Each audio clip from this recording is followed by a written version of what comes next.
Bonsoir à toutes et à tous. Merci d'être parmi nous ce soir à l'occasion de la 3e conférence organisée dans le cadre du Master RISE. 1,48. Savez-vous à quoi fait référence ce chiffre ?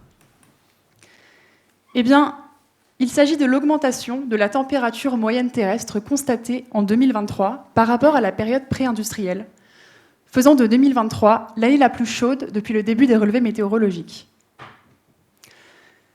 Ce graphique peut paraître un petit peu obscur, mais il illustre en fait la variation de l'anomalie de la température de surface par rapport à une période de référence située en 0 sur l'axe des ordonnées. Chaque courbe présentée sur ce graphique correspond à une année, de 1940 à 2023. Ce qu'on observe, c'est une tendance à l'augmentation de la température au fil des décennies, avec une année 2023 particulièrement chaude, puisqu'elle se démarque nettement des autres courbes, atteignant une température moyenne de 1,48 degrés. Alors, ce chiffre nous rapproche dangereusement des plus 1,5 degrés recommandés par les accords de Paris, seuil à partir duquel les scientifiques estiment que la planète pourrait franchir des points de bascule irréversibles. Les catastrophes naturelles, dont la fréquence et l'intensité ne font qu'augmenter, sont des indices aussi flagrants que violents des répercussions du réchauffement climatique. En 2023, les incendies de forêt au Canada ont brûlé l'équivalent de 2 fois la surface du Portugal. Mais également, la Chine a été frappée par une série d'inondations jamais vues depuis plus d'un siècle dans le pays. Et l'ouragan Otis a ravagé la côte ouest du Mexique avec des vents records atteignant jusqu'à 260 km/h. Alors face à cette situation, le porte-parole du secrétaire général de l'ONU affirme qu'il faut répondre à ces records de température par des mesures révolutionnaires. À ce propos, qui parmi vous, dans cette salle, est familier avec le concept de géo-ingénierie ? Vous pouvez lever la main, allez-y, si vous connaissez le concept. Très bien. Alors, merci. Pour aller un peu plus dans le détail, le GIEC définit la géo-ingénierie comme un vaste ensemble de méthodes et de technologies qui visent à modifier délibérément le système climatique afin d'atténuer les effets du changement climatique. Alors, on le comprend dans cette définition, ces techniques s'articulent selon 2 axes. La gestion du rayonnement solaire, d'une part, et l'élimination du dioxyde de carbone, de l'autre. Mais 2 caractéristiques de ces méthodes sont considérées comme préoccupantes par le GIEC. D'abord, le fait qu'elles utilisent ou qu'elles affectent le système climatique, par exemple l'atmosphère, la Terre ou l'océan, mais également le fait qu'elles puissent avoir des effets non intentionnels qui dépassent les frontières des États. Sur ces schémas sont représentées les 2 grandes familles de géo-ingénierie. À gauche, il s'agit de la géo-ingénierie du rayonnement solaire, qui consiste à diminuer artificiellement la quantité d'énergie solaire perçue par la surface terrestre pour agir directement sur la température. À droite, il s'agit de la géo-ingénierie carbone, qui a une portée différente, puisqu'elle n'agit pas directement sur le climat, mais sur la concentration de CO2 dans l'atmosphère, en venant capter ce CO2 pour le stocker durablement. Ce soir, nous allons nous interroger sur la pertinence de la géo-ingénierie en tant que solution concrète pour lutter contre le réchauffement climatique. Quels enjeux de gouvernance pose-t-elle ? Dans quelle mesure l'interventionnisme humain comporte-t-il des risques ? Quels dilemmes éthiques sont posés par l'intervention de l'homme sur le climat ? Autant de questions auxquelles vont tenter de répondre nos intervenants qui sont avec nous ce soir. Je vais maintenant laisser la parole à Inès, qui va vous les présenter. Merci. Bonsoir à tous, c'est avec grand plaisir que nous recevons ce soir 4 intervenants au profil varié. Notre premier intervenant, Cyrus Farangui, bonsoir. Vous êtes consultant et enseignant en transition écologique à l'EM Lyon et vous avez notamment étudié la géo-ingénierie solaire. Notre deuxième intervenant, Fabienne Trollard, bonsoir. Merci d'être avec nous ce soir. Vous êtes géochimiste et directrice de recherche à l'INRAE. Vous avez participé à la rédaction du rapport Réagir, commandé par le gouvernement, sur la géo-ingénierie. Notre troisième intervenant, Katerina Foronecka, bienvenue. Vous êtes chef de projet sur la compression, le stockage et le transport de carbone à l'IFP Énergie Nouvelle. Nous pourrons aborder plus précisément cette technologie avec vous. Notre quatrième intervenant, Hubert Serré, ravi de vous accueillir. Vous êtes économiste systémicien. Vous avez notamment travaillé sur les effets du méthane sur le réchauffement climatique à travers votre projet Nega Carbone. Alors, afin de garantir une conférence optimale, nous vous prions alors de mettre, s'il vous plaît, vos téléphones sur silencieux. Alors, autre point, sachez que la conférence est filmée pour être diffusée par la suite. Sur ce, merci de votre coopération et de votre collaboration. Maintenant, pour ce qui est de l'échange en lui-même, il y a eu dans cette introduction une définition de la géo-ingénierie qui a pu être donnée. Cette définition peut tout à fait être complétée, modifiée ou même contestée. Sur ce, je vais commencer par me tourner vers le profil le plus scientifique de notre panel. Madame Trollard, qu'en pensez-vous ? Alors effectivement, là, on a vu juste le point climat de la partie géo-ingénierie. Alors, il faut savoir que la géo-ingénierie, c'est quand même une idée qui trotte dans la tête d'un certain nombre de gens depuis les années 50, 60, au moment de la guerre froide, entre les États-Unis et la Russie, enfin l'URSS à l'époque, avec effectivement l'idée de maîtriser un certain nombre de composantes de la Terre à des fins militaires, en fait, au départ. Et donc, dans le cadre de la COP 21, qui était organisée à Paris en 2015, ceux qui étaient au gouvernement se sont rendus compte qu'il n'y avait pas grand-chose dans les tiroirs des ministères. Ils sont tournés vers les organismes de recherche qui n'avaient pas grand-chose non plus dans leurs tiroirs, puisque personne ne travaillait sur le sujet. Et donc, ils ont organisé de 2012 à 2014, donc pendant 2 ans, rassemblé un ensemble d'experts et fait donc la prospective sur le sujet. Et là, effectivement, la définition, elle est un peu plus large que celle que vous avez donnée. Et en fait, la géogénierie de l'environnement, ça correspond à l'ensemble des techniques et des pratiques mises en œuvre ou projetées dans une visée corrective à grande échelle des faits résultant de la pression anthropique sur l'environnement. Donc il y a le climat, effectivement, dont on va parler aujourd'hui, mais il y a d'autres domaines où aussi on peut intervenir, notamment sur l'urbanisation, par exemple, qui est un autre sujet qui, par rapport au changement climatique, est aussi un des moteurs principaux de modification de l'environnement. Voilà ce que je peux dire pour l'instant. Merci pour ces précisions, Fabienne Trollard. Dans l'introduction présentée par Marina, nous avons vu qu'il y avait 2 pans différents de la géo-ingénierie. Je me tourne vers vous, M. Farangui. Est-ce que vous pouvez nous en dire un petit peu plus sur les différents types de géo-ingénierie solaire avec des exemples concrets de projets ? Oui, alors des projets, on en est plutôt à l'état de recherche fondamentale et de simulation numérique. Il y a plusieurs familles de projets envisagées, de techniques plutôt que de projets.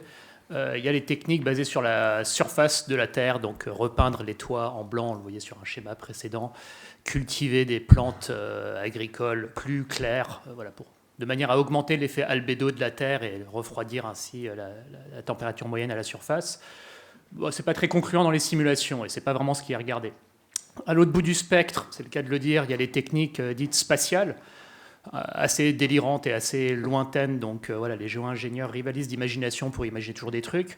Là, récemment, je voyais l'idée d'un bouclier spatial gigantesque qu'on placerait au point de Lagrange. Donc, c'est le point dans l'espace où les effets gravitationnels de la Terre et du Soleil se compensent. Donc, il est stable, le bouclier.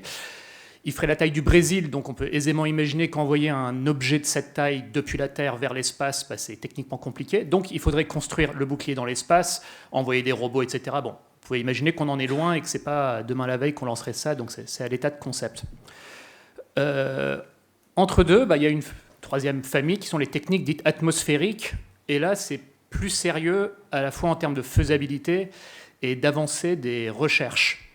Alors, ce schéma-là, vous le trouverez dans un article... Alors, ah oui, c'est pas une théorie du complot, tout ça, parce qu'il y a je vois des gens qui entendent parler de ça depuis peut-être 10 minutes. Non, on ne parle pas de la géo-ingénierie type théorie du complot, c'est sérieux. pour faire un bon tour du sujet, je vous recommande, là, vous pouvez prendre votre portable après ou votre ordinateur et taper Scientific American.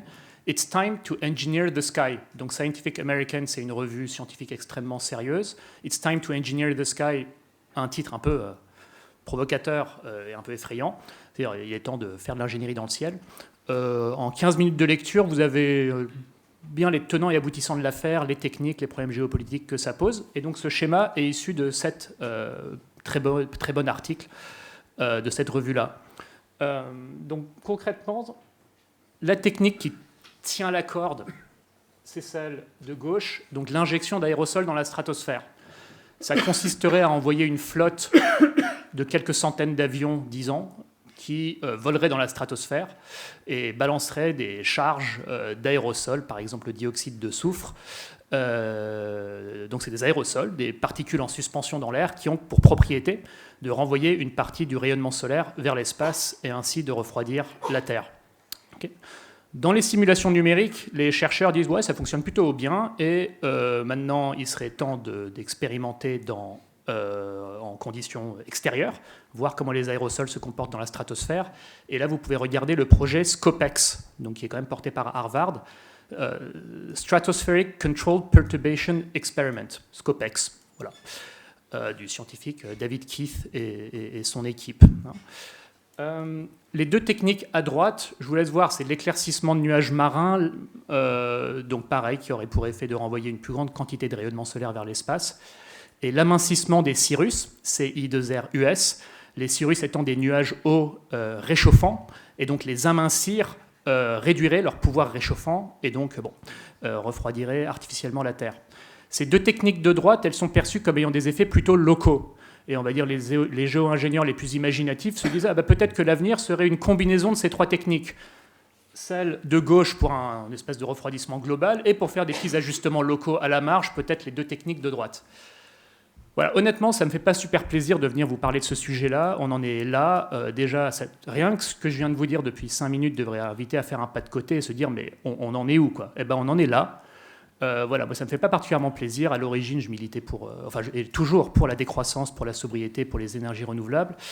Beaucoup de solutions où on se fait renvoyer à nos études, parfois pas très gentiment. Et donc, on en est là, quoi. Malheureusement. Une dernière chose que je voudrais dire, c'est en termes de plausibilité, mais on reviendra plus tard avec une très bonne question que les étudiants ont soulevée, c'est que c'est pas cher, quoi. Voilà. Donc, ce qui figure à gauche, l'injection d'aérosols dans la stratosphère, à tout casser, c'est quelques dizaines de milliards de dollars par an.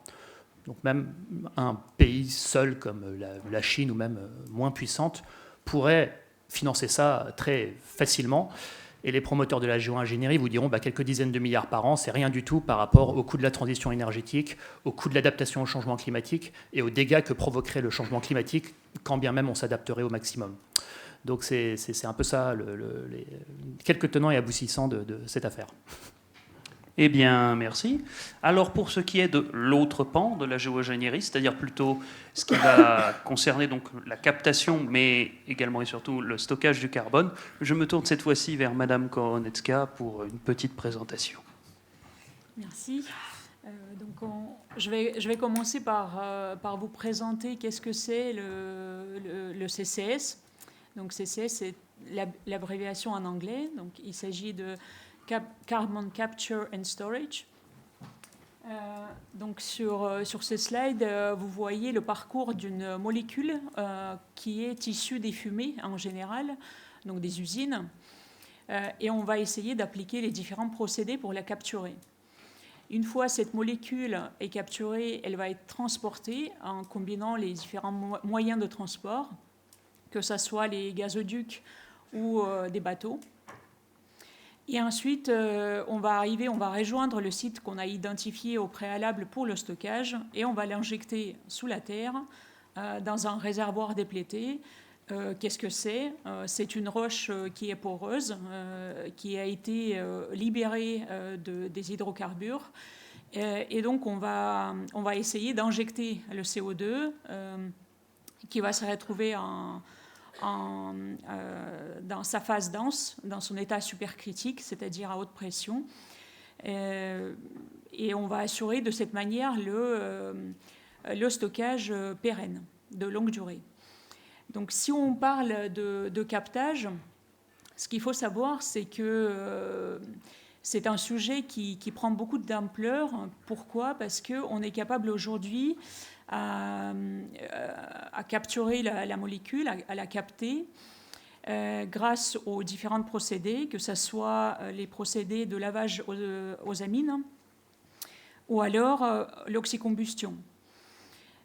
On soulève également les thématiques, ça c'est les procédés qui sont plus matures technologiquement, puisque nous avons développé 2 démonstrateurs à l'IFP Énergie Nouvelle qui donc démontrent ça déjà, qui ont démontré typiquement un démonstrateur que nous avons avec ArcelorMittal à Dunkerque a déjà démontré ses capacités de capter 1 million de tonnes du CO2 par an. Donc les tests se terminent en avril de cette année. Et ensuite, tout l'enjeu, c'est de passer à l'échelle industrielle. Et puis, de l'autre côté, quand on parle de captage, il y a les sujets qui émergent, c'est de capturer le CO2 directement dans l'air. Et là, c'est les sujets qui sont beaucoup moins matures technologiquement. Pourquoi ? Tout simplement parce que la concentration du CO2 dans l'air est beaucoup plus faible que la concentration du CO2 dans les fumées qu'on retrouve dans les différents types d'industries. Donc le CO2 dans l'air actuellement, c'est aux alentours de 400 ppm. Et donc vous imaginez quel apport en énergie il faudrait avoir pour gérer les grands débits de cet air qu'on va chercher à nettoyer. Mais c'est les sujets sur lesquels on continue d'investiguer, en tout cas, et de proposer les différentes solutions, que ce soit les technologies qui sont déjà matures, que j'ai mentionnées. On a un autre démonstrateur qui démontre, donc en Chine, qui démontre les capacités de l'oxycombustion pour le captage. Voilà, donc on est là, en tout cas, on espère de pouvoir proposer des solutions que demain on va appliquer pour pouvoir stocker ce CO2 de manière pérenne. Merci pour cette explication. Peut-être est-ce que vous pouvez nous expliquer la différence entre CCS et CCUS qui est marquée sur le diapo ? Donc, j'ai parlé là de stockage, effectivement, et il y a une autre manière de faire, c'est d'utiliser ce CO2 une fois qu'il a été transporté. Donc, comment est-ce qu'on peut l'utiliser ? On pourrait l'utiliser pour produire des e-fuels, ce qu'on appelle des e-fuels. Toute la question, c'est quel est le pourcentage de tout ce CO2 qu'on a réussi à capturer, qu'on va ensuite utiliser, et quel est le pourcentage de ce flux du CO2 qu'on doit stocker. Et donc, on se retrouve dans les pourcentages qui sont à peu près 20%, on va pouvoir l'utiliser, mais tout le reste, il va de toute manière falloir le stocker. Voilà. D'accord, merci. Alors, on le sait, il y a le CO2 qui a des effets nocifs sur le climat, mais également un autre gaz à effet de serre, le méthane. Monsieur Hubert-Serré, vous avez étudié ces effets à travers votre projet. Est-ce que vous pouvez nous en dire un petit peu plus ? Oui, le méthane est un des gaz qui est passé inaperçu sous les contrôles. Il se trouve que j'avais une entreprise qu'on a vendue après, qui travaillait sur le biogaz de décharge.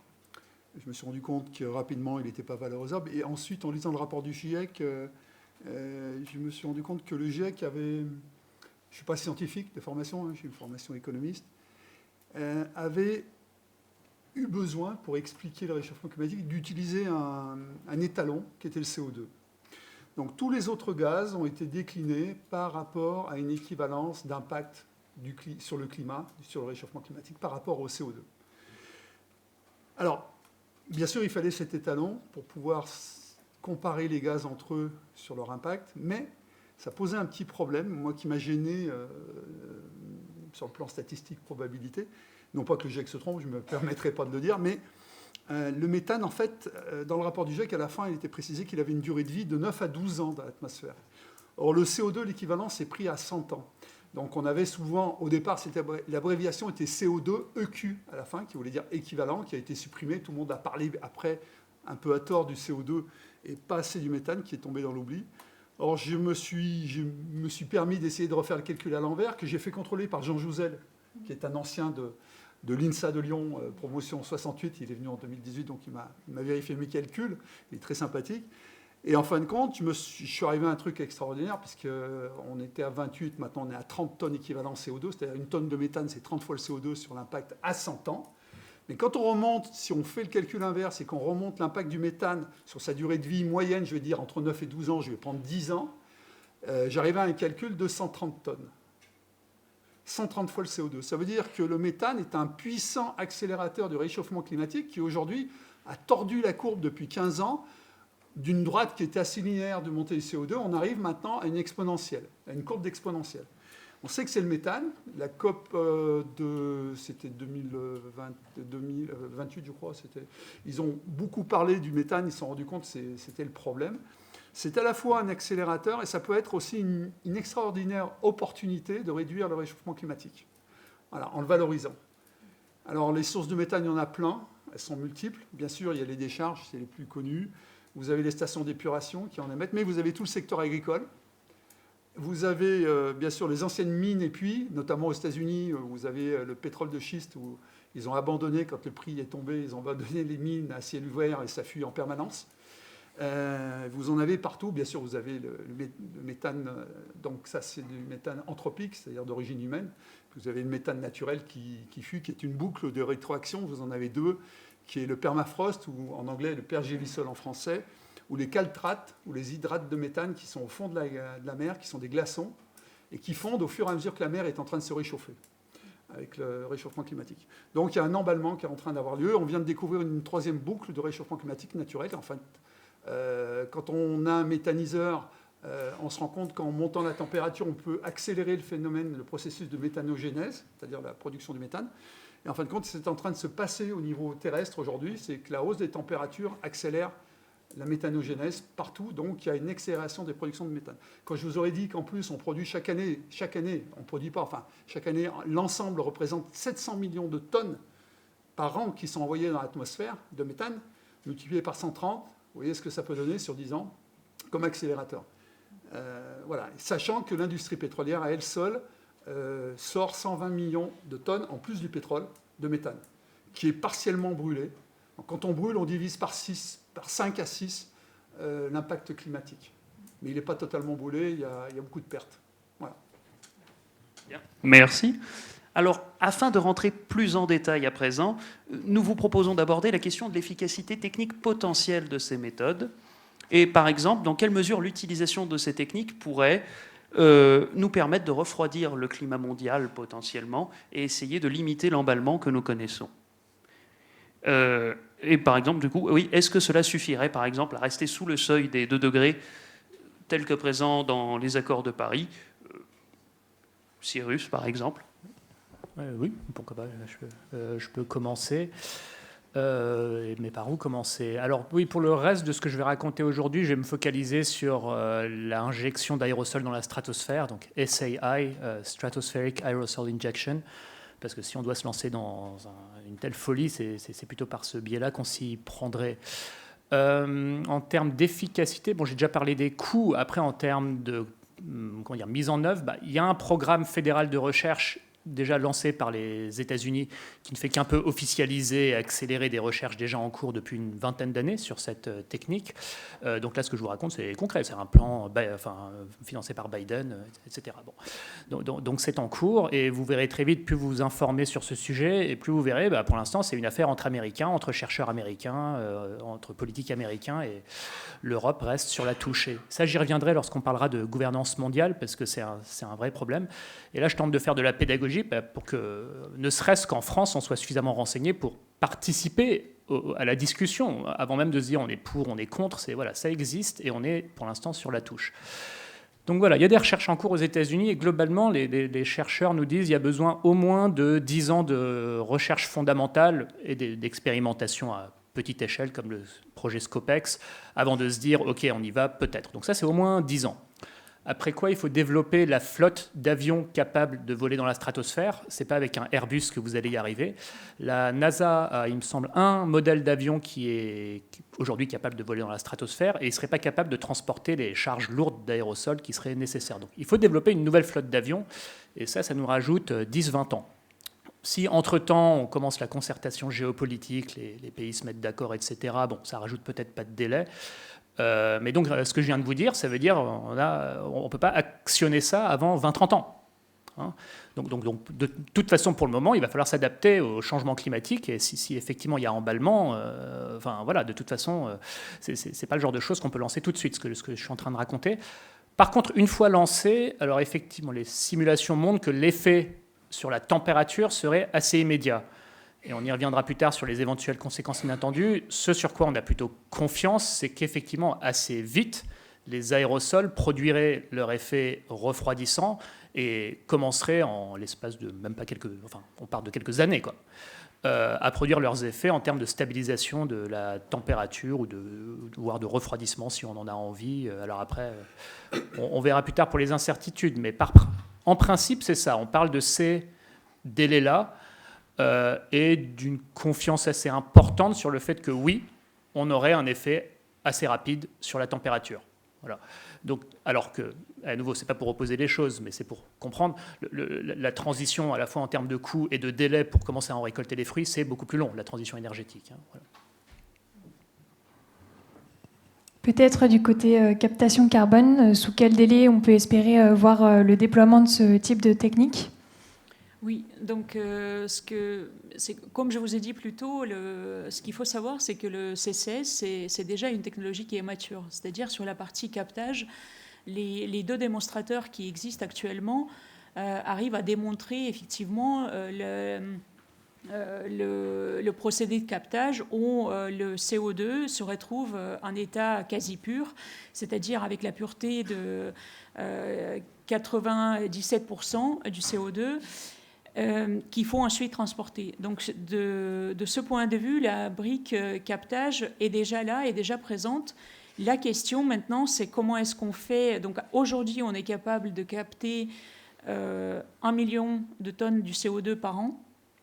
Comment est-ce qu'on fait pour monter à l'échelle, puisque d'ici 2030, on doit capter de 4 à 8 millions de tonnes de CO2 par an, et en 2050, de 15 à 20. Donc la question est là, et c'est ce qu'on doit faire, en tout cas ce qu'on doit prouver technologiquement, cette mise à l'échelle dans les années à venir.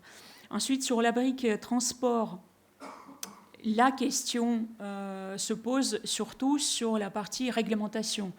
C'est qu'aujourd'hui, il n'y a pas vraiment de cadre qui permet à un transporteur d'arriver et de transporter. Les normes sont ce qu'elles sont. C'est le transporteur qui définit quelle pureté d'écoulement de gaz et il demande cette pureté-là à celui qui est à l'émetteur ou celui qui va assurer le captage.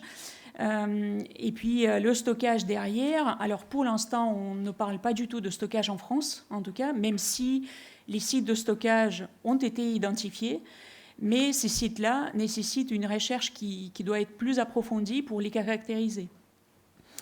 Donc, naturellement, la France se positionne sur les parties captage et transport, et dans un premier temps se tourne pour les solutions de stockage, surtout à l'étranger, dans les projets qui sont pionniers en mer du Nord, que ce soit en Norvège ou en Pays-Bas. Voilà. Mais la technologie est déjà mature. Merci. Madame Trollard, au cours de votre rapport, je ne sais pas quel état des lieux vous aviez pu faire. Alors, je vais revenir sur le sujet des injections de stratosphériques, là. Parce qu'en fait, l'idée vient aussi d'observation de phénomènes naturels, entre autres par les éruptions volcaniques qui sont capables d'envoyer des aérosols dans la stratosphère jusqu'à 12 voire 15 km d'altitude. Et vous avez un pan, effectivement, en géosciences. Vous avez des chercheurs qui essayent de reconstituer ces épisodes et constatent qu'effectivement, ça marche, mais qu'il y a des effets secondaires que l'on ne maîtrise pas du tout. Et de toute façon, la difficulté, comme toujours, quand on traite de l'atmosphère, c'est qu'on a affaire à des phénomènes chaotiques et que pour l'instant, on n'a pas de la physique des phénomènes chaotiques, on ne la maîtrise pas du tout. C'est vraiment un pan. Alors, on fait des progrès avec le numérique, mais on n'est absolument pas capable de prévoir à l'avance quels vont être les effets sur d'autres conséquences, avec certains exemples quand même célèbres. C'est que, par exemple, l'éruption de l'éclat en 1783, donc, qui a tué tous les moutons d'Islande et la moitié de la population, la conséquence, quelques années plus tard, c'était quand même la Révolution française, parce que pendant les années qui ont suivi, juste avec effectivement un refroidissement certain de la température, ça a été une crise agricole majeure, et les gens mouraient de faim. Voilà. Est-ce que l'un des intervenants souhaite rebondir sur ces propos ? Oui, je peux poursuivre sur les conséquences inattendues. Alors peut-être qu'on reviendra dans une partie suivante.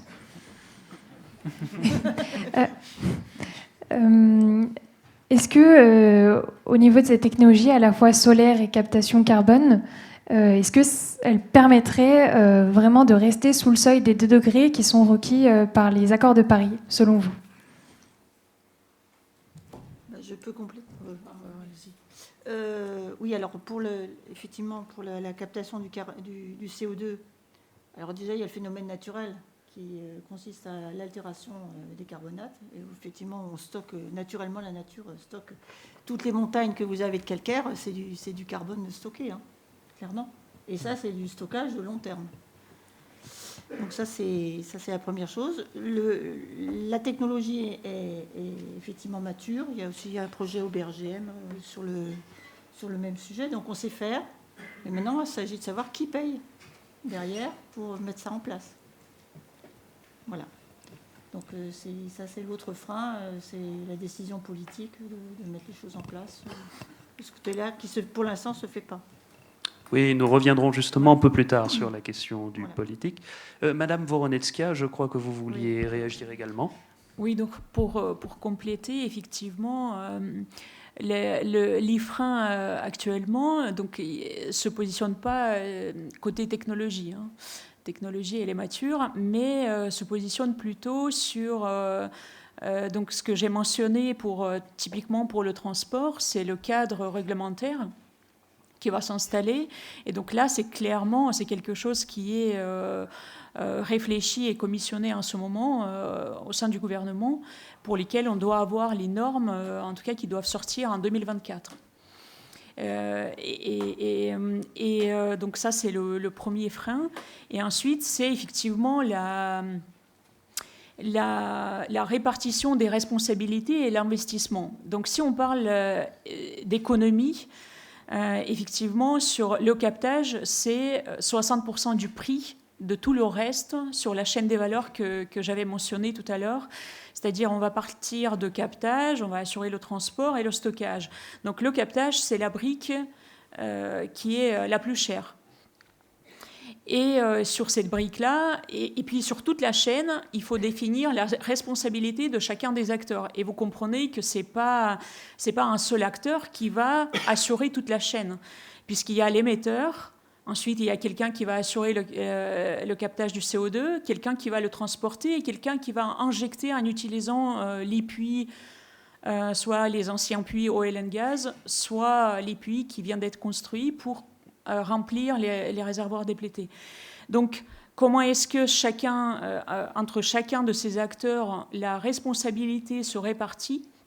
C'est une autre question qui doit être traitée et qui est très importante pour, en tout cas, le développement de ces technologies CCS. Bien, merci.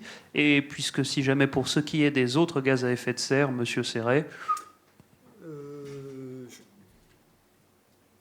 Disons, j'aimerais revenir sur cette partie-là parce qu'on parle bien sûr d'un coût financier, etc. Je vais vous parler de quelque chose que les moins de 50 ans ne connaissent pas, mais qui s'appelle l'effet Shadok, que j'appelle l'effet Shadok. Vous irez voir sur Internet pourquoi les Shadocks pompaient. C'est un vieux dessin animé historique. Mais je me pose la question, quelle est sur toute l'analyse du cycle de vie d'un projet CCS, la consommation d'énergie, donc les émissions de CO2 liées à cette consommation d'énergie pour stocker du CO2. C'est-à-dire, quel est le rendement? Combien on va émettre pour stocker combien? Quand on va stocker 100, combien on a émis de CO2 sur toute la chaîne de valeur pour le stocker, le surveiller pendant X années dans le sol, etc. Et ça m'a toujours... on n'a jamais ces informations. C'est pour ça que j'aimerais bien avoir ces informations. Je profite que vous êtes là. C'est très intéressant. L'effet Shadocks, pour moi, est toujours un effet un petit peu pervers qu'on oublie. Et si je puis compléter la question sur l'altération forcée, donc qui va consister à broyer des roches de silicate en grande quantité, pareil, la consommation d'énergie que ça induit. Voilà. Effectivement, c'est un procédé. Donc, une fois qu'on a prononcé le mot procédé, il faut un apport en énergie. Je ne vais pas le contester. L'analyse de cycle de vie, c'est les études qu'on mène dans plusieurs projets. Et là-dessus, je ne suis pas la spécialiste, mais je peux partager avec vous les rapports qui ont mené ces analyses-là et qui démontrent, qui mettent les chiffres, parce que là, sans parler des chiffres, sans vous prononcer les chiffres, je ne peux pas donner la réponse. Ou alors, elle sera injustifiée. Je peux toujours dire, oui, ça... c'est fiable et l'apport énergétique est moindre, forcément il y aura un apport énergétique, mais c'est ce qu'on a, encore une fois, dans le rapport qui est Stratégie France 2030, c'est prononcé par le gouvernement que nous allons de toute manière passer par le CCS, et c'est la deuxième voie dans la partie décarbonation après l'électrification. C'est-à-dire, d'accord, je ne veux pas dire l'inverse, c'est-à-dire on va de toute manière en premier réfléchir comment on va optimiser les différents procédés existants et comment est-ce qu'on va électrifier ce qui est électrifiable et repenser les procédés actuels. Mais de toute manière, la deuxième voie de décarbonation reste le CCS. Bien, merci. Alors maintenant, nous allons passer donc à la partie suivante. Au-delà des effets techniques recherchés que nous venons d'évoquer, la géo-ingénierie pourrait également avoir des effets indirects moins désirables. Vous aviez commencé à en parler, Monsieur Farangui. Donc, ainsi, quels sont les principaux risques environnementaux associés à ces différents types de géo-ingénierie? Du coup, je vous laisse la parole cette fois-ci. Non, mais bien sûr, on est dans une très grande incertitude. Et ça, les scientifiques qui font des recherches dans le domaine, à nouveau, je reviens sur la SAI, disent qu'on a beaucoup trop d'incertitudes et qu'eux, honnêtement, disent qu'ils préféraient ne pas avoir à faire de recherche dans ce domaine et que la décarbonation marche. Voilà. Bon. Alors, ma voisine, qui est une vraie scientifique, a devancé la question des volcans. Moi, je suis juste un type qui est médusé devant son ordi en s'informant de tout ça. Donc, mais effectivement, l'observation des volcans donne des indices. Et la dernière grosse éruption, c'est le mont Pinatubo en 92, donc aux Philippines. Et l'année qui a suivi, on observe effectivement un refroidissement de quelques dixièmes de degrés Celsius. Et effectivement, le monde n'en est pas mort. Donc, après tout, pourquoi pas. La question que je me pose quand même, c'est OK, une éruption volcanique qui vient nous faire gratter quelques dixièmes de degrés, c'est bien beau. Mais là, on parle de provoquer des éruptions volcaniques en permanence. Parce que les aérosols, ils retombent rapidement. Donc en permanence des éruptions volcaniques, déjà je me dis, bon, effectivement, c'est quand même une manipulation d'un tout autre acabit, et ce pendant des siècles. Hein. C'est un projet au long cours. Une fois qu'on se lance, on est obligé de maintenir le truc. Et moins on contrôle le réchauffement, plus il faut augmenter les doses d'aérosols. Donc plus l'incertitude des conséquences inattendues augmente. Donc voilà, des siècles shootés aux aérosols comme des addicts qui n'arrivent pas à se passer des énergies fossiles. C'est concrètement ça l'image qu'il faut que vous ayez, quoi. Si on ne se passe pas des énergies fossiles très vite, voilà. Autre question que j'ai, là, à nouveau, c'est alors les volcans, une chose. En tant que simple citoyen, des aérosols, on en émet déjà. Alors pas dans la stratosphère, mais on en émet déjà dans l'atmosphère par la combustion d'énergie fossile. Okay, et ça a déjà un effet refroidissant. Alors le GIEC fait la synthèse des études sur quelle est l'ampleur de cet effet refroidissant, et l'intervalle d'incertitude est énorme. Il va entre effet négligeable et effet refroidissant de 0,8 degrés. Ce qui signifie que sans cet effet qui masque une grosse partie de notre réchauffement quand même, Sans cet effet des aérosols déjà existant, il ferait peut-être déjà plus de degrés. Donc c'est à ce point qu'on a déjà chamboulé la composition chimique de l'atmosphère quand même. Il faut se rendre compte aussi de ça. Donc moi je me dis, s'il y a un tel, et à nouveau c'est une simple question de simple citoyen qu'il faut qu'on ait tous, voilà, pour essayer de comprendre, c'est s'il y a une telle incertitude sur ce qu'on fait déjà, comment est-ce qu'on peut être certain sur ce qu'on ferait encore à plus forte dose, quoi. Enfin, bon, il y a déjà de l'incertitude. Bon. Donc, après, conséquences inattendues, il y en a qu'on anticipe déjà. Hein. On risque de perturber le cycle des moussons. Donc, c'est quand même des centaines de millions d'humains en Afrique, en Asie, qui verraient leur pluviométrie perturbée. Ça, on sait déjà que ça aurait des effets là-dessus, hein, sur la mousson. Surtout si les pays commencent à faire des trucs, des manipulations chacun dans leur coin, alors là ça risque d'être un chaos. Voilà. Donc, au moins si géopolitiquement ça peut se coordonner, les conséquences inattendues seraient potentiellement plus maîtrisées. On risque de retrouver la couche d'ozone si on utilise certains aérosols comme le dioxyde de soufre. Donc on envisage d'autres aérosols comme le carbonate de calcium qui est, pour faire simple, de la craie réduite en poudre. Quoi d'autre comme conséquence indésirable? Ce serait quand même, c'est pas rien, littéralement la fin du ciel bleu peut-être. Donc ça c'est quand même un tout petit peu angoissant. Vous pouvez aller dans le métaverse où le ciel serait encore bleu, où il y aurait encore des abeilles, mais sur Terre il n'y aurait plus. Hein, donc voilà. Donc d'où l'idée de faire extrêmement attention avant de se lancer dans un tel. Alors on peut se dire la fin du ciel bleu c'est moins grave qu'un monde à plus 4 degrés, mais quand même il faut mesurer un peu dans quoi on se lance. Et là, c'est un peu un bref exposé de ce à quoi on peut un peu s'attendre, à quoi il faut effectivement rajouter toutes les conséquences inattendues voilà. Et on n'a qu'un essai.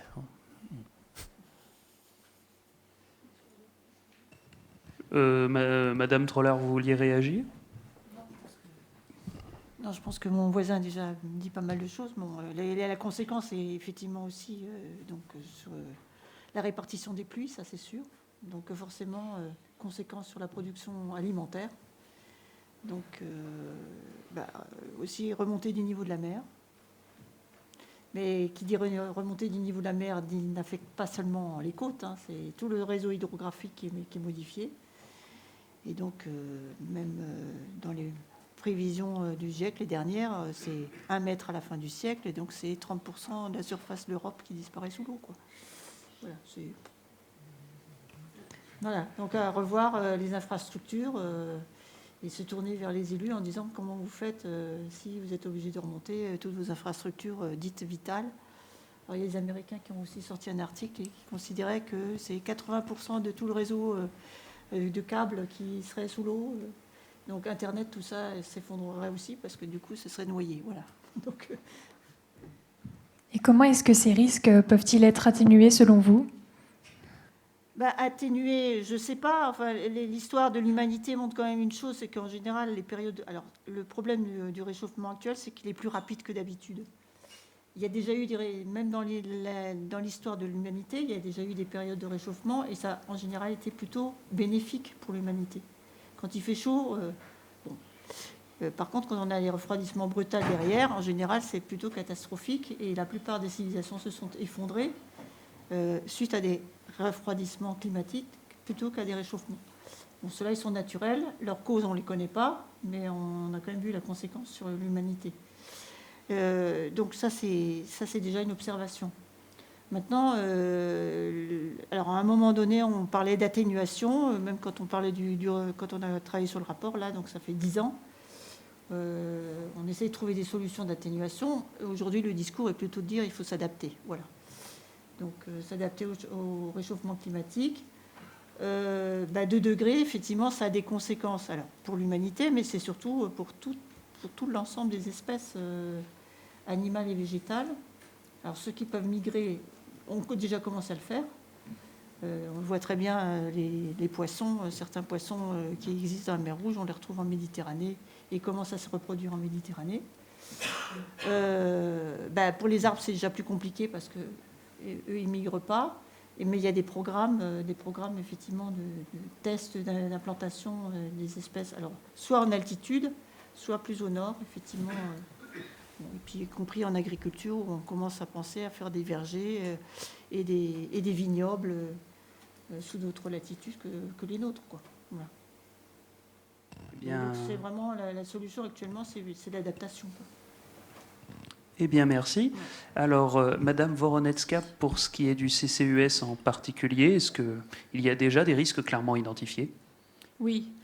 Donc le risque majeur, c'est une fois que le CO2 a été stocké, c'est qu'il fuit. Et ça, c'est le risque qu'il faut considérer et très, très au sérieux, et pas que à court terme, puisque le CO2, une fois qu'il va être injecté, ce qui va se passer, c'est qu'en général, ces réservoirs, c'est les roches poreuses qui sont remplies de saumure. Donc ce CO2, il va être dans son état supercritique. Qu'est-ce qui va se passer? Il va réagir, donc il va se dissoudre, une partie va se dissoudre dans la saumure. Et puis avec le temps, il va se mettre à devenir, enfin, il y a une réaction qui va se produire entre la roche poreuse puis le CO2, et puis il va se solidifier. Le problème, c'est que il peut se retrouver à proximité des puits. Les puits ont en général été faits avec du ciment, avec du béton, qui, on sait tous, réagit avec le CO2. Donc il y a des carbonates qui se forment, et il y a potentiellement la fragilisation des interfaces entre le ciment, l'acier et ciment, différents types de roches dans les puits, puisque les puits, ça reste une intrusion humaine. Donc quelque part, si quelque chose a été mal fait ou si on a sollicité trop ces puits, mécaniquement, ça ne va pas tenir, et donc il y a des risques de fuite. Et ces risques de fuite, il faut pouvoir être capable d'estimer des scénarios qui sont suffisamment sécurisés, mais en plus contrôlés, c'est-à-dire d'assurer les mesures une fois que l'injection a été faite. Ensuite, quand on dit on abandonne le puits, c'est-à-dire on va le fermer avec les bouchons dédiés qui vont assurer le stockage pérenne. Mais derrière, il y a les mesures, il y a le monitoring à assurer de manière à être certaine qu'il n'y a rien qui fuit. Voilà, c'est ça le risque majeur. Merci. Quels peuvent être les risques associés d'un point de vue du blanchiment des nuages marins, Cyrus? J'en sais rien. Non, mais c'est vrai. Soit je ne me suis pas assez documenté, soit c'est assez peu recherché à ce stade. C'est une bonne question. Il faut s'investir dans ce débat-là. Un risque globalement de ces procédés dont on parle, c'est celui de choc terminal, dont certains ont peut-être entendu parler. C'est-à-dire si on arrête le dispositif pour X ou Y raison, encore faut-il définir X ou Y, mais mettons. Si on arrête le dispositif, on se prend, les aérosols retombent rapidement, et on se prend tout le réchauffement qu'on aura masqué. Alors déjà, d'où l'intérêt de déjà limiter le réchauffement au maximum de toute façon, quoi qu'il advienne, d'où l'intérêt aussi de faire des efforts d'atténuation pour, si on doit aller jusqu'à de la géo-ingénierie, le faire le moins longtemps possible, pas transmettre un cadeau empoisonné aux générations futures pendant des millénaires. Enfin, bon, déjà, ils ont fort à faire. Voilà. Après, bon, là-dessus, sur ce risque de choc terminal pour raison X ou Y, si ça s'arrête, alors oui, effectivement, s'il y a une tempête solaire géomagnétique géante, comme vous pouvez rechercher l'événement de Carrington de 1859, bon, à l'époque, ça avait désactivé des télégraphes, c'était pas très très grave. Aujourd'hui, ça provoquerait potentiellement un blackout sur de vastes pans du globe. Est-ce que ça désactiverait des systèmes type géo-ingénierie, et donc on se prendrait d'un coup un choc terminal climatique et un méga blackout? Effectivement, alors peut-être, j'en sais rien. Ceci dit, des processus vitaux complexes, coûteux, dont s'ils s'arrêtent, ce serait très grave, il y en a déjà plein. Si les camions s'arrêtent, et c'est un sacré système très coûteux, très énergivore, beaucoup plus que la géo-ingénierie solaire par SAI, rien que le système de camions, s'il s'arrête, en 2 semaines, c'est la guerre civile. Enfin, c'est, voilà. Si on arrête la fabrication d'engrais chimiques, donc malheureusement, il y a besoin d'engrais chimiques azotés, phosphatés, pour nourrir l'humanité, c'est une industrie assez complexe. Si on arrête ça, pareil, c'est la catastrophe. Donc là, oui, effectivement, on se rajoute une épée de Damoclès en plus à faire tourner pour éviter que... Donc cette histoire de choc terminal, c'en est un autre de risque. Effectivement, même si je pense qu'il est peut-être moins grave que d'autres risques que j'ai cités avant. Hein. Tout simplement, ce n'est pas dans quoi on s'engage. Eh bien, merci. Alors, maintenant que nous y voyons plus clair sur ce qu'est la géo-ingénierie et ce qu'elle implique en termes de technique, il convient d'aborder les questions de gouvernance, d'éthique et de responsabilité qui, pour un tel sujet, sont très loin d'être anodines. Pour ce qui est de la gouvernance, nous allons supposer, et j'insiste sur le caractère de supposition de la situation dans laquelle nous allons exposer nos questions, que nous posons la question dans un contexte où on déploie ces technologies. Dans un tel contexte, quels seraient alors les principaux obstacles à une coopération internationale pour la géo-ingénierie? Pour commencer, je vous interrogerai, vous, Monsieur Serret. Je dirais, regardez les COP. Regardez les COP, qu'est-ce qu'elles ont donné depuis 30 ans, les COP? Est-ce qu'on a freiné les émissions de CO2? Est-ce qu'on a réussi à s'entendre au niveau mondial? Les accords de Paris, on en est où? Voilà. Donc, de toute façon, une coordination mondiale, j'y crois pas du tout. On voit déjà d'ailleurs des tests qui sont faits. Bon, au Pakistan, ils l'ont fait sur la population pour nettoyer le ciel. Les Américains, l'été dernier, ont fait des tests, mais pas chez eux. Hein. Ils l'ont fait au-dessus du Mexique, une petite start-up, parce qu'ils ne voulaient pas de risque. Un autre Américain a ensemencé au large de la Floride. Voilà, il a fait des trucs en mer. Enfin bon, tout le monde fait son petit truc dans son coin et je ne crois pas du tout qu'il y aura de coordination. Tout le monde va essayer de sauver son petit coin. Et ce que je crains le plus, parce qu'on parlait tout à l'heure des technologies, c'est un peu comme dans l'agrochimie, je dirais. C'est-à-dire qu'on calcule une molécule, son impact sur l'humain, mais jamais on fait d'études d'effet cocktail. C'est-à-dire qu'un va mettre des sels de bromure, de je ne sais pas trop quoi, d'aluminium, l'autre il va mettre un autre truc. Et puis tout ça va se mélanger à un moment, parce qu'il y a des courants, il y a des rivières atmosphériques qui circulent. Ça va provoquer quoi? Personne n'a fait d'études. Mais seulement, on se trouve, et c'est toujours cette citation que je fais de Jean Monnet, c'est très intéressant, qui était le premier président de la Commission européenne, il disait les gens n'acceptent le changement que dans la nécessité, et ne voient la nécessité que dans la crise. C'est-à-dire qu'il faut attendre la crise au dernier moment pour qu'on accepte un truc dont on ne va pas connaître les conséquences. C'est-à-dire on est des apprentis sorciers. Voilà. Pour ce qui est de la gouvernance mondiale, est-ce que c'est envisageable au niveau des techniques CCS? C'est déjà le cas. Comme j'ai mentionné tout à l'heure, le captage, le transport, on le fait en France. Il y a déjà la structure qui se met actuellement en place pour assurer le captage, le transport. Pour l'instant, pour tout ce qui est stockage, il y a un accord entre les pays, donc en l'occurrence entre la France, la Norvège et les Pays-Bas, pour rejoindre les sites de stockage en mer du Nord et injecter dans un premier temps là-bas. Donc il y a la coordination à ce niveau-là, et puis il y a tout ce qui est les différentes spécifications. En fait, j'ai mentionné, donc on va transporter les flux du CO2 avec le CO2 qui est majeur dans ces mélanges, mais il y a quand même 3-4% des impuretés qui restent présentes. Et ces impuretés-là vont être définies par celui qui assure le stockage et le transport.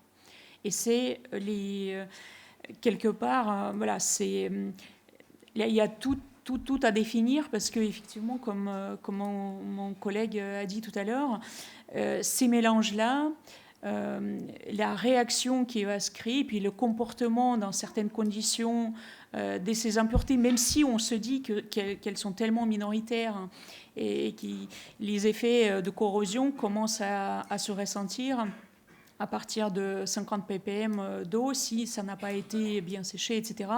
Et s'il y a d'autres impuretés comme méthane ou comme le soufre, tout de suite, ça va amplifier les phénomènes de corrosion. Donc, et ça doit être discuté à l'échelle européenne et non pas française. Donc là, il y a forcément un accord à trouver. Bien, merci. Monsieur Farangi, je ne sais pas si vous voulez réagir. Vous, est-ce que vous partagez plutôt le pessimisme de Monsieur Serret ou... À ce stade, effectivement, il n'y a aucune discussion géopolitique, donc on peut tout imaginer, les choses se font de manière assez désordonnée. J'insiste sur le fait que pour le moment, à ma connaissance, c'est surtout une affaire américano-américaine, je vais partager une anecdote, mais j'ai eu une discussion avec une personne du ministère des Affaires étrangères, en gros responsable des affaires climatiques. Donc s'il y a bien une personne en France qui devrait se pencher sur le dossier que je suis en train d'évoquer ici, ce serait lui. Et quand je l'ai évoqué, ce que je vous raconte depuis je ne sais pas combien de temps, il me regardait d'un air médusé, mais qu'est-ce qu'il a fumé? Donc, je lui ai envoyé quelques liens, dire non, c'est sérieux, et la France et l'Europe sont totalement absentes et laissent les Américains, pour l'instant, avancer tout seuls. Donc, géopolitiquement, on en est à peu près là. Je voudrais revenir sur la question de... mettons qu'on se lance. Alors, je pense que ça vaut le coup quand même de se poser la question, c'est quoi le scénario qui pourrait nous mener à une telle décision? D'abord, il y a les expérimentations. Pour l'instant, on n'est que à des simulations numériques. Donc, commencer à expérimenter à l'extérieur, d'abord à petite échelle, puis à des échelles plus grandes, puis à des échelles de plus en plus grandes. Sauf qu'à force d'agrandir l'échelle d'expérimentation, à quel moment on se dit, en fait, on est en train de faire de la géo-ingénierie? Ça, c'est une vraie question à débattre. Voilà.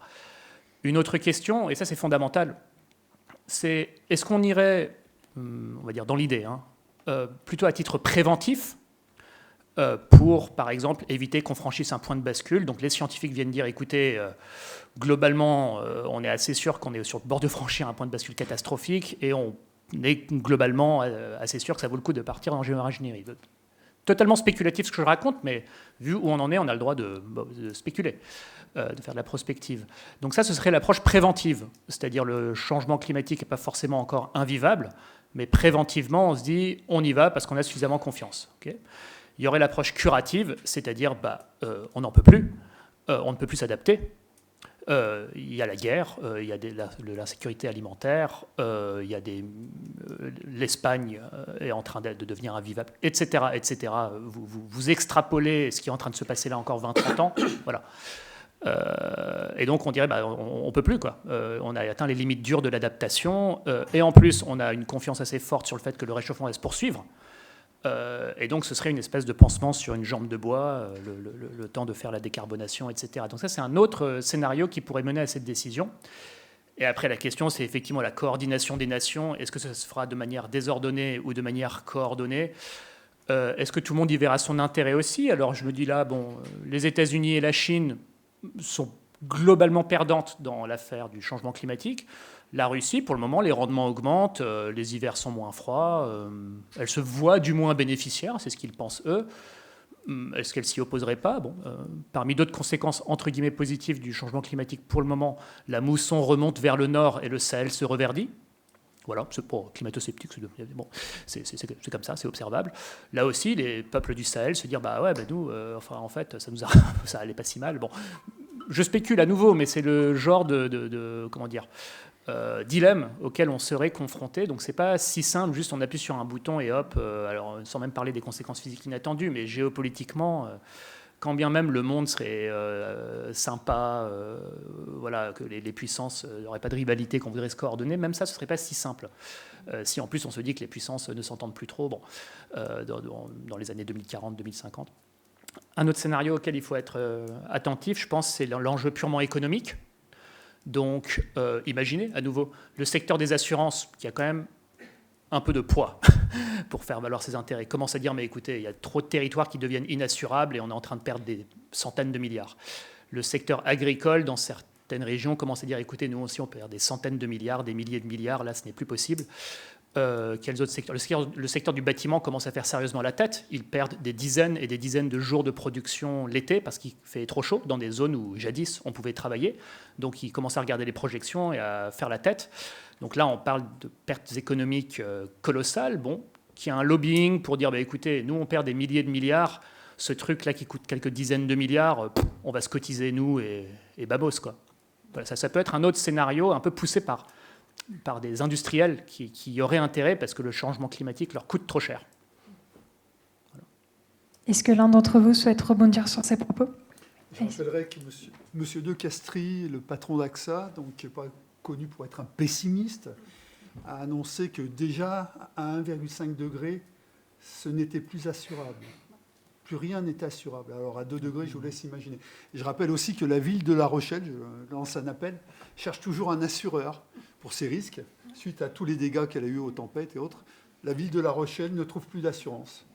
Voilà. Et ce n'est pas la seule ville, il y en a d'autres, il y a d'autres exemples. Donc le problème, il n'est pas pour demain, il est déjà là. Madame Trollard, vous avez travaillé sur le rapport Réagir commandé par le gouvernement. Est-ce que vous pouvez nous en parler un petit peu plus, notamment au niveau de la régulation mondiale, européenne ou bien française ? Alors, en fait, comme on disait nos collègues tout à l'heure, là, la question de la géo-ingénierie, c'était vraiment une question qui n'était absolument pas abordée ni dans la recherche française, ni dans les instances gouvernementales. Et puis, la France avait la COP21 à organiser, donc elle voyait bien sortir quand même un certain nombre de choses sur la question. Et c'est pour ça que ce rapport a été... Enfin, cette concertation a été faite au niveau français, pour avoir quand même quelque chose à présenter, ou en tout cas avoir des arguments à présenter face à un certain nombre de documents. Et à l'époque, donc il y a 10 ans, c'était les Anglais qui avaient sorti l'université d'Oxford, qui avait refait le point sur ce qu'on savait de la géo-ingénierie, dans un document de 300 pages, avec toutes les possibilités qui étaient possibles d'imaginer pour effectivement limiter le réchauffement climatique. Alors, il y a quand même, en termes de gouvernance, il y a quand même un exemple de réussite. C'est quand on a été obligé de traiter la question du trou de l'ozone, qui était provoqué par en fait l'injection de gaz, les CFC, qu'on mettait dans les frigos. Voilà. Quand la démonstration scientifique a été faite, là, quand même, au niveau de l'ONU, les gens ont vraiment pris peur. Et là, comme par miracle, tout le monde s'est mis d'accord en disant bon, il faut arrêter la production de ces gaz. Et donc, c'est simplement pour revenir à peu près à l'équilibre, et on n'y est pas encore, ça fait 40 ans quand même. Hein. Voilà. Donc, mais là, on est quand même arrivé à un accord international sur ne plus employer ces gaz dans les systèmes frigos. Sauf que, j'ai appris ça il y a l'année dernière, la Chine, le Pakistan et l'Inde se mettaient à refabriquer des CFC pour les mettre dans leur frigo. On avait oublié l'origine en fait de la problématique. Donc c'est aussi ça le problème en fait dans la géo-ingénierie et dans les discussions, c'est que l'humanité finalement n'a pas de mémoire, quoi. Et là, même si vous réfléchissez, quand vous essayez d'imaginer comment nos ancêtres vivaient il y a 200 ans, je pense que vous avez tous du mal à imaginer comment, leurs conditions environnementales précises dans lesquelles ils vivaient. Bon, donc pour la géo-ingénierie, la grosse difficulté, elle est là. C'est-à-dire qu'on peut faire des choses. S'il faut les maintenir dans le temps, sur quelle durée ? Bon, 10, 20 ans, ok. 40 ans, c'est déjà compliqué. D'ailleurs, on le voit bien avec nos centrales nucléaires, parce que tous les ingénieurs sont partis à la retraite, etc. Et donc, on a une perte de savoir-faire. Donc il faut aller le chercher en Russie ou en Chine maintenant. C'est une réalité. Donc pour la géo-ingénierie, c'est exactement pareil. Si on n'a pas... Et la politique, en fait, elle n'a qu'une vision à court terme de toute façon. Un homme politique, il vit sur le temps de son mandat, 2 mandats, puis après c'est terminé, quoi. Et il s'agit de contenter ses électeurs, mais sur ces questions-là, on peut pas raisonner sur le temps du mandat électoral. C'est absolument impossible. Et comme on disait, effectivement, les COP sont ce qu'elles sont. Le GIEC aussi, en fait, c'était tout petit au début. Maintenant, ça commence à être important et on commence à écouter. En tout cas, on regarde le rapport, ce que les gens ne faisaient pas avant. On essaye de faire des synthèses un peu simplifiées pour que les hommes politiques puissent les lire. Voilà où on en est. Le constat, les mesures, on les a. Mais de là à mettre en place une solution concertée, tant qu'il y a des intérêts économiques derrière, moi, j'y crois pas vraiment. Monsieur Serret. Je voudrais juste apporter une précision, un signe qui est intéressant. Depuis 2010 à aujourd'hui, enfin 2022, les dépôts de brevets de l'industrie pétrolière dans la géo-ingénierie sont passés de 30% à 53%. Et j'ai jamais vu l'industrie pétrolière pour laquelle j'ai travaillé il y a quelques années, j'ai travaillé pour BP, investir autant dans les dépôts de brevets pour ne pas les utiliser. Et ensuite, ce qui va se passer, c'est que chacun va vouloir défendre son entreprise donc la France Total, l'Angleterre BP, Exxon pour les Anglais, pour les Américains. Chacun va chercher à défendre la technologie propriétaire, entre guillemets, sous promesse d'emploi. Et donc, c'est comme ça que va commencer l'anarchie, c'est-à-dire c'est une contrainte économique, sachant que dans les multinationales, il ne faut pas oublier, sont actionnaires d'abord, parce que c'est des rentes de situation monopolistique, le pétrole, sont actionnaires les grands financiers, les grandes banques, qui, eux, vont financer derrière les États sur de la dette. Donc, il y a la contrainte de la dette qui nous maintient dans une vision court terme, et ils vont financer les technos de ces grands groupes par lesquels ils vont récupérer l'argent des profits qu'ils vont tirer de ces technos d'ingénierie qui seront facturés à tout le monde via les impôts. Voilà, donc la boucle est bouclée, c'est pour ça que la géo-ingénierie, on n'y échappera pas, elle ne sera pas coordonnée, elle sera purement dans le modèle économique, macroéconomique que j'ai développé en rajoutant un paramètre à l'équation de Kayak qui est la dette, donc très parlant. Nous sommes dirigés par de la dette. Depuis 1984, il faut le savoir, la dette a explosé. Et donc, c'est une gouvernance à court terme sur de la dette. Si on ne peut pas refinancer en permanence cette dette, parce qu'on ne peut pas la rembourser par une nouvelle dette, régulièrement, c'est la faillite, c'est-à-dire de l'État. C'est un peu ce qui a failli se passer en Grèce. C'était limite.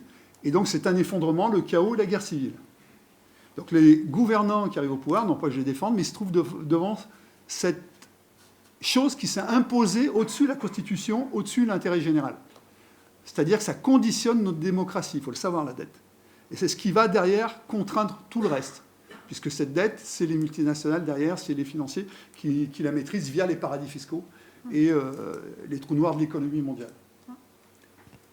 Eh bien, merci. Enfin, comme nous pouvons le constater, ces propos soulèvent tout de même des questions d'éthique. Et nous allons donc justement maintenant aborder ce point central, qui est la question de l'éthique.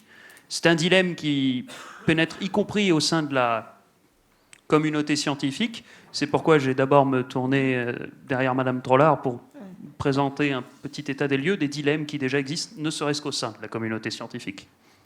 Alors la conséquence, effectivement, quand on a produit ce rapport, l'ANR et puis le ministère de la Recherche et l'économie a dit, il faut absolument que la France monte des programmes de recherche sur cette question-là. Et donc, le principe de la recherche française maintenant étant fait sur la programmation de projets, il y a eu effectivement un appel d'offres qui a été fait et le résultat, 0 réponse. Pourquoi ? Parce qu'on n'est pas du tout organisé pour ça. C'est pareil, la recherche, c'est pas de la programmation à 3 ou 4 ans. C'est un laboratoire, il se développe sur 10, 15, 20 ans avec les idées évoluent, mais en fait, il y a le socle de connaissances, c'est des dizaines d'années. Donc on ne crée pas comme ça, simplement en un claquement de doigts, on dit on fait un appel d'offres, les gens vont répondre et puis on avance sur la question. Donc ça a été l'échec total et depuis il n'y a pas eu d'appel d'offres sur la question. J'en ai pas vu passer, en tout cas à l'ANR. Donc il y a eu un appel d'offres effectivement en 2015 et puis depuis il n'y a rien eu, quoi. Voilà. Merci pour ces précisions. La géo-ingénierie n'encourage-t-elle pas l'inaction politique, selon vous ? Si quelqu'un souhaite répondre, allez-y. La géo-ingénierie, c'est la continuité du business model, c'est-à-dire le business as usual, comme on dit chez les Américains. C'est une fausse solution technique par un refus du modèle qui pousse à la consommation. C'est-à-dire aujourd'hui, il faudrait de la sobriété, avant tout. Éviter d'émettre. De la sobriété heureuse, comme disait Pierre Rabhi. Si on fait ça, le système s'effondre, puisqu'il est sur une croissance infinie. Kenneth Edward Boulding disait « Ceux qui croient à une croissance infinie dans un monde fini sont soit des fous, soit des économistes. » Et aujourd'hui, ces économistes, je suis désolé, c'est ma formation, qui gouvernent, et non pas la science. Nous sommes sur des conventions humaines, et nous voulons tordre avec des conventions humaines des règles de la physique, de la chimie et de la biologie, qui sont intangibles. Et c'est là que ça va s'emballer, ça commence à s'emballer. Je crois que la géo-ingénierie est une escalade qui va être excessivement dangereuse pour l'humanité et l'habitabilité de la Terre. Je rappelle, Cyrus disait la Terre est encore habitable. Je rappelle quand même que l'ONU a déclaré 2 villes dans le monde inhabitables, définitivement. C'est Jacobabad au Pakistan et Ras El Khaimah aux Émirats Arabes Unis. 2 villes qui sont devenues inhabitables parce que la température est devenue trop importante. Donc, petit à petit, on va compter le nombre de villes, le nombre d'emplacements qui sont inhabitables. Et on va essayer de résoudre des problèmes de manière artificielle. Comme le disait Cyrus, il faudra, une fois qu'on aura mis le doigt dans la drogue, je dirais, qui va être la géo-ingénierie, on ne pourra plus s'en passer. Parce que du jour au lendemain, si on enlève le nuage qui nous protège, on sera immédiatement brûlé, on finira en poussière, quoi. Voilà. Donc il y a un danger, et il y a en même temps, je crois, le business 2.0 des multinationales du pétrole qui ont très bien compris qu'on ne pourrait pas s'en passer. Et qui se préparent. Merci. Peut-être du côté captation carbone, Madame Foronitska, qu'en pensez-vous ? Je dois être trop naïve et pas suffisamment économiste, mais je ne sais pas. Enfin, je comprends bien que business as usual, c'est pas possible. Enfin, si on va effectivement. On va s'entourer des technologies de tous les côtés, et puis effectivement, on va plus s'en passer. Mais il me semble que dans les scénarios que nous avons établis, les scénarios soit que vous pouvez retrouver en tout cas qui sont mentionnés dans la stratégie nationale bas carbone, les scénarios net zéro, ils disent qu'on ne va pas justement mener business as usual pour toutes les sphères, que ce soit la production d'électricité, que ce soit les procédés. Voilà, donc à partir de là, moi je pars de ces données-là et je me dis qu'ils doivent tous produire des efforts qui sont monstrueux déjà pour limiter les émissions. Et ensuite, il y a une partie qui reste incompressible. Cette partie-là a été estimée, en tout cas aujourd'hui on émet, ou en 2018, les derniers chiffres, qui sont partagés par cette stratégie nationale bas carbone, c'était qu'on émet 450 millions de tonnes du CO2 par an en France. Ce qui est évoqué, donc on doit arriver, pour arriver avec ce scénario net zéro, on arrive à ce montant d'émissions qui doit être réduit à 80 millions de tonnes du CO2 par an.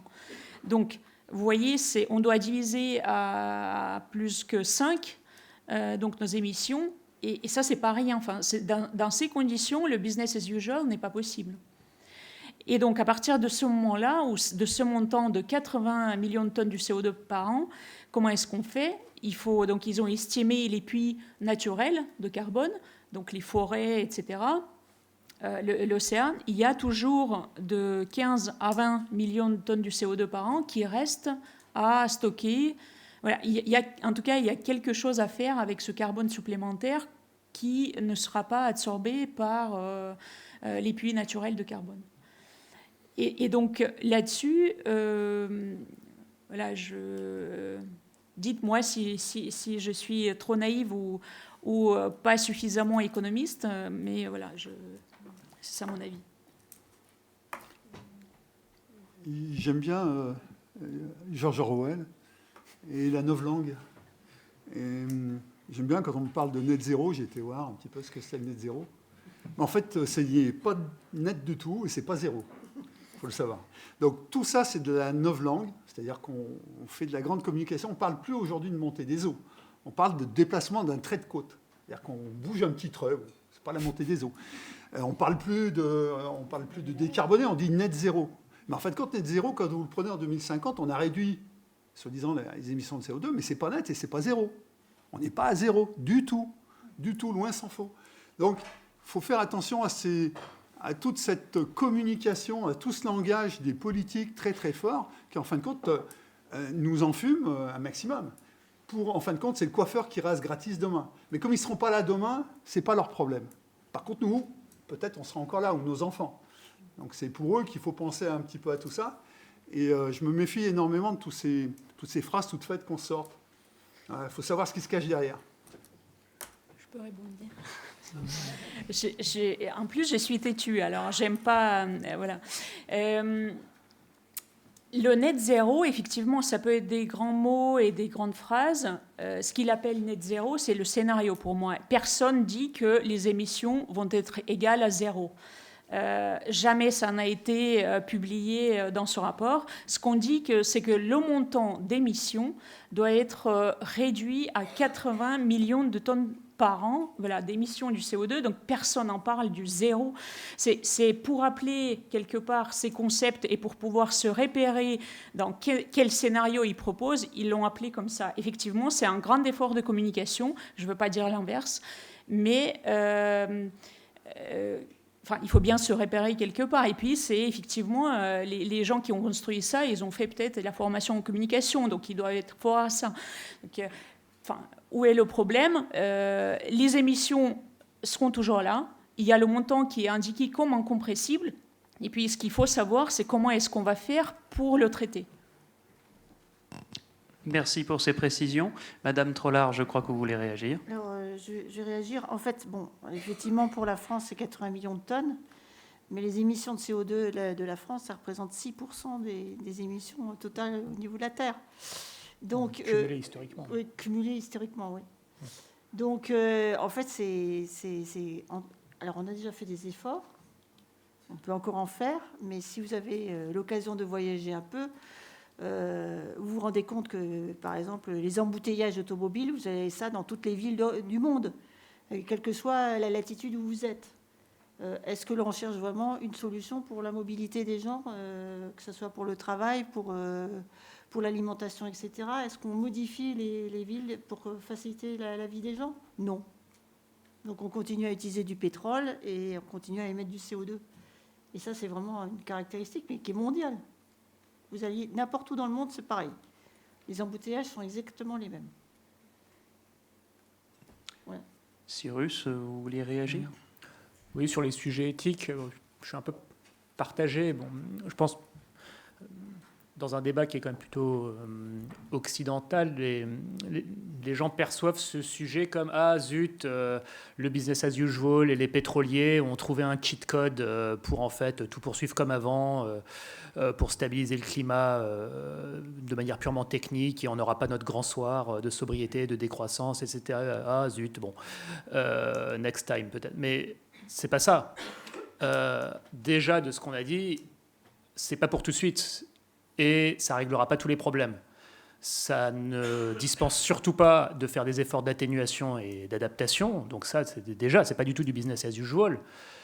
Des énergies fossiles, elles sont présentes en quantité finie. Certes, il y en a trop accessibles pour tenir les 2 degrés, on va dire, mais il y en a quand même en quantité finie. L'Europe n'en a pas dans son sous-sol, et d'autres régions sont de toute façon obligées de s'en passer. Après, pour la faire simple, le business as usual, il est déjà assez profondément dans la merde. Il n'y a pas besoin du changement climatique pour le remettre en cause. Là, ça serait trop long à expliquer. Vous pouvez aller voir mes posts sur LinkedIn et Facebook des 2-3 derniers jours.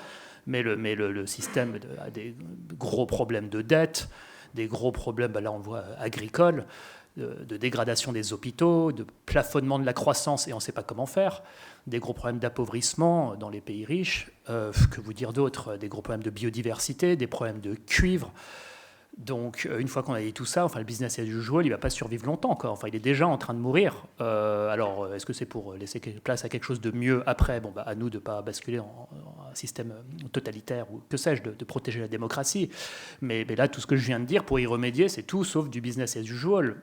La fin de la croissance, donc qui est mesurable par le PIB par habitant, c'est pas rien comme remise en cause du business as usual.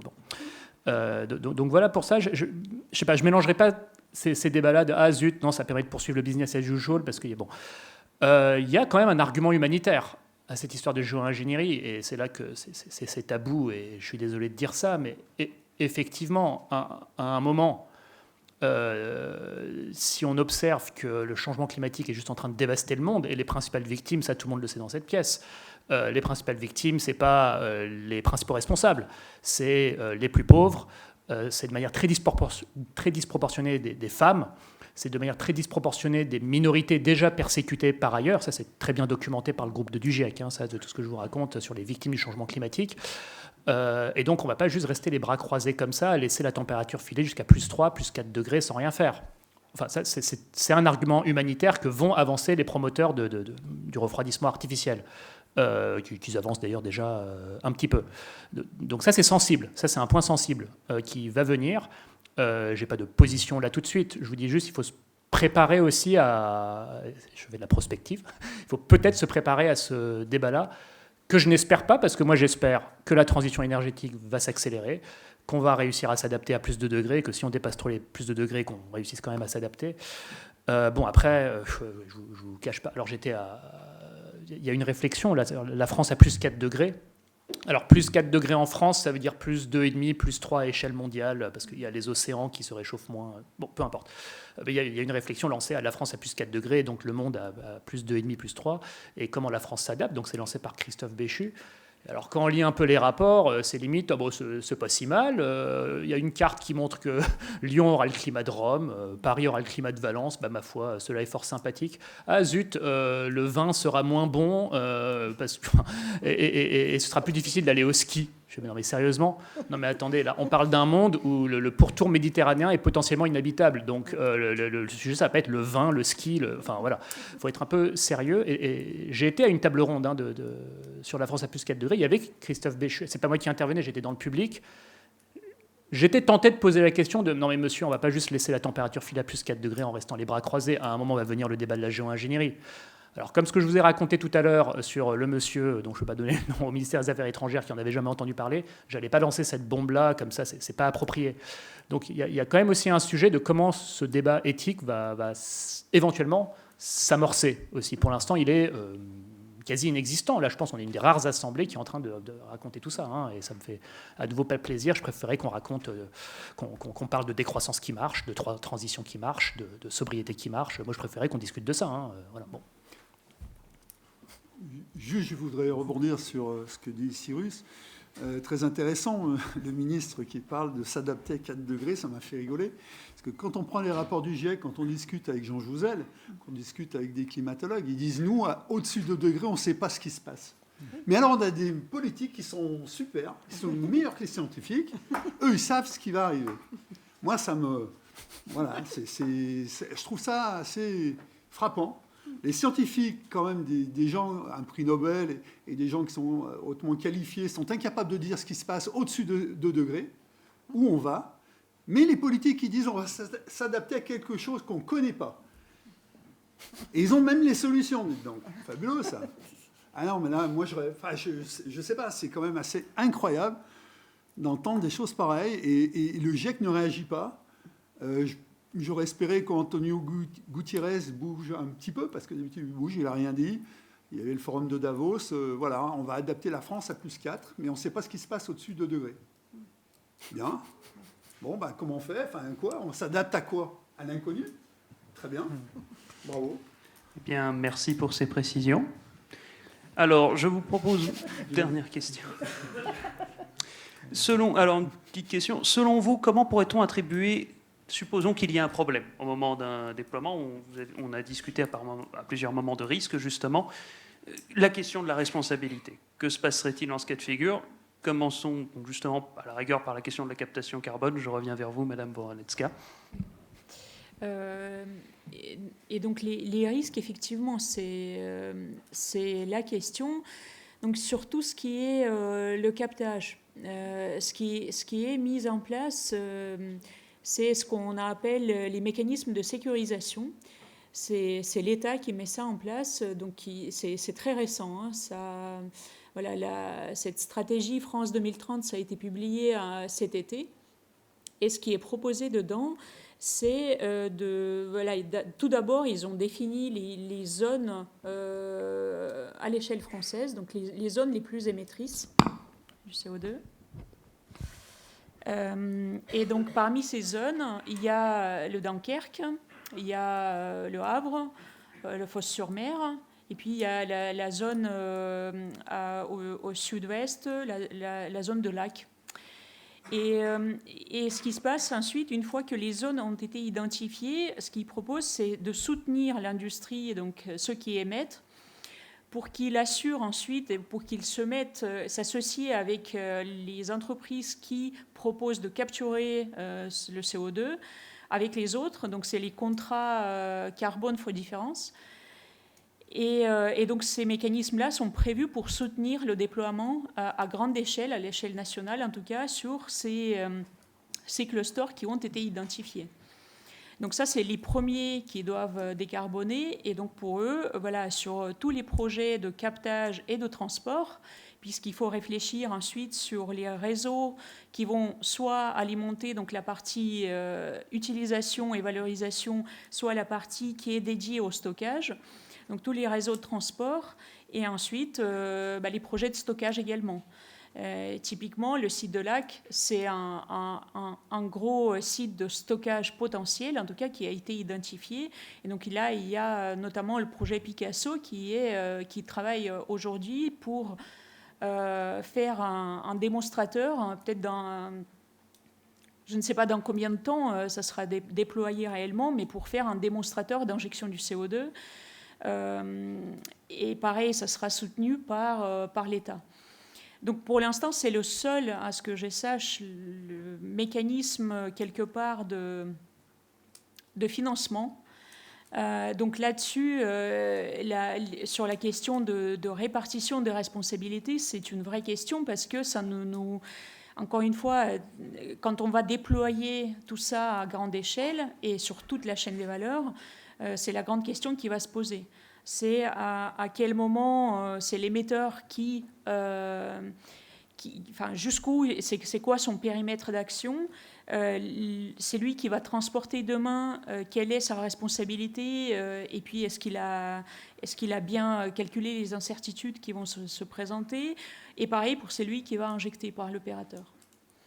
Donc il faut regarder comment est-ce que ça va se déployer à grande échelle.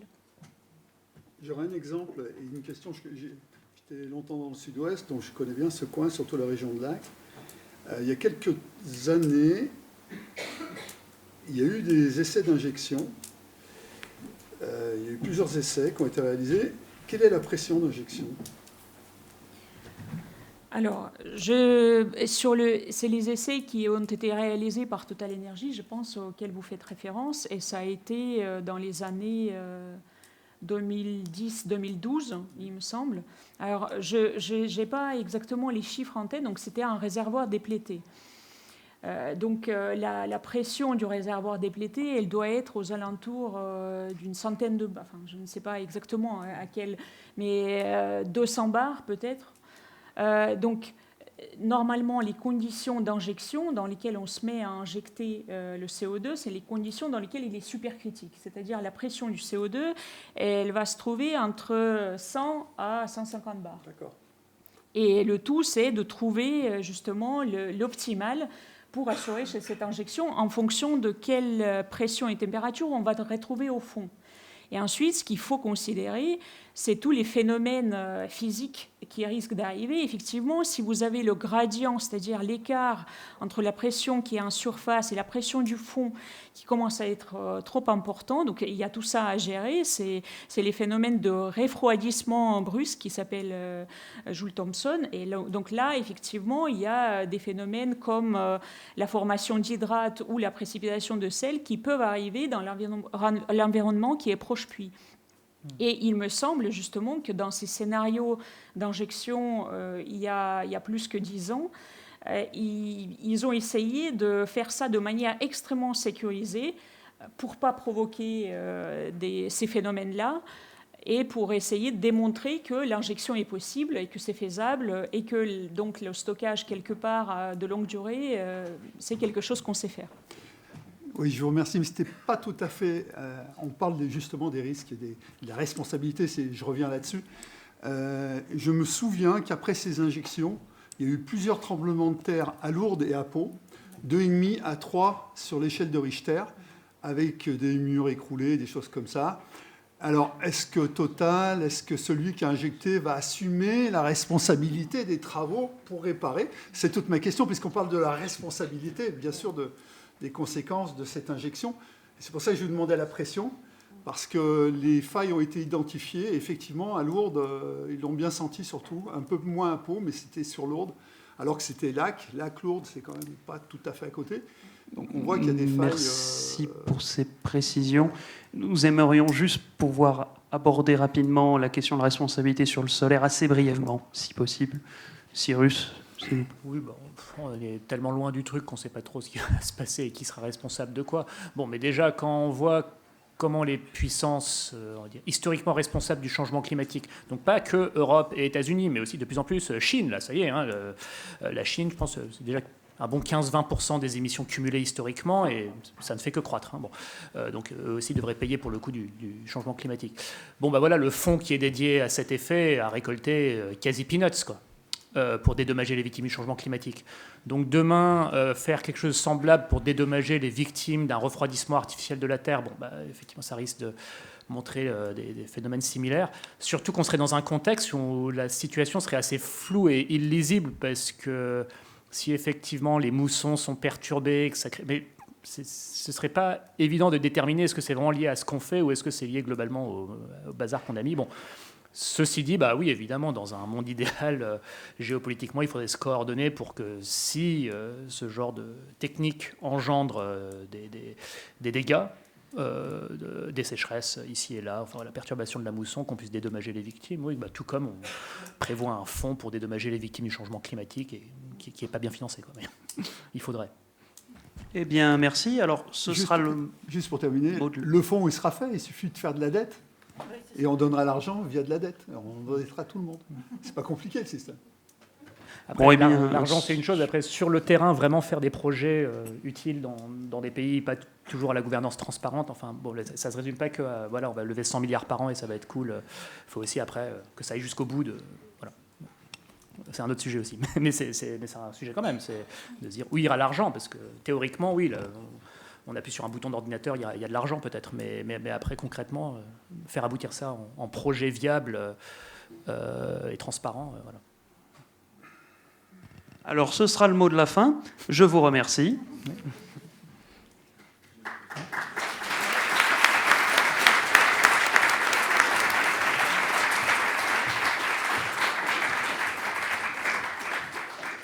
Alors, oui, pardon, excusez-moi. Nous espérons que ce débat aura ainsi permis à chacun d'entre vous donc d'éclaircir ce sujet méconnu qu'est la géo-ingénierie.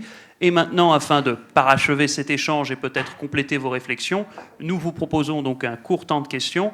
Un micro va se balader dans la salle. Je vous prierai juste d'être clair, rapide et concis. Voilà. Donc maintenant, à vous la parole.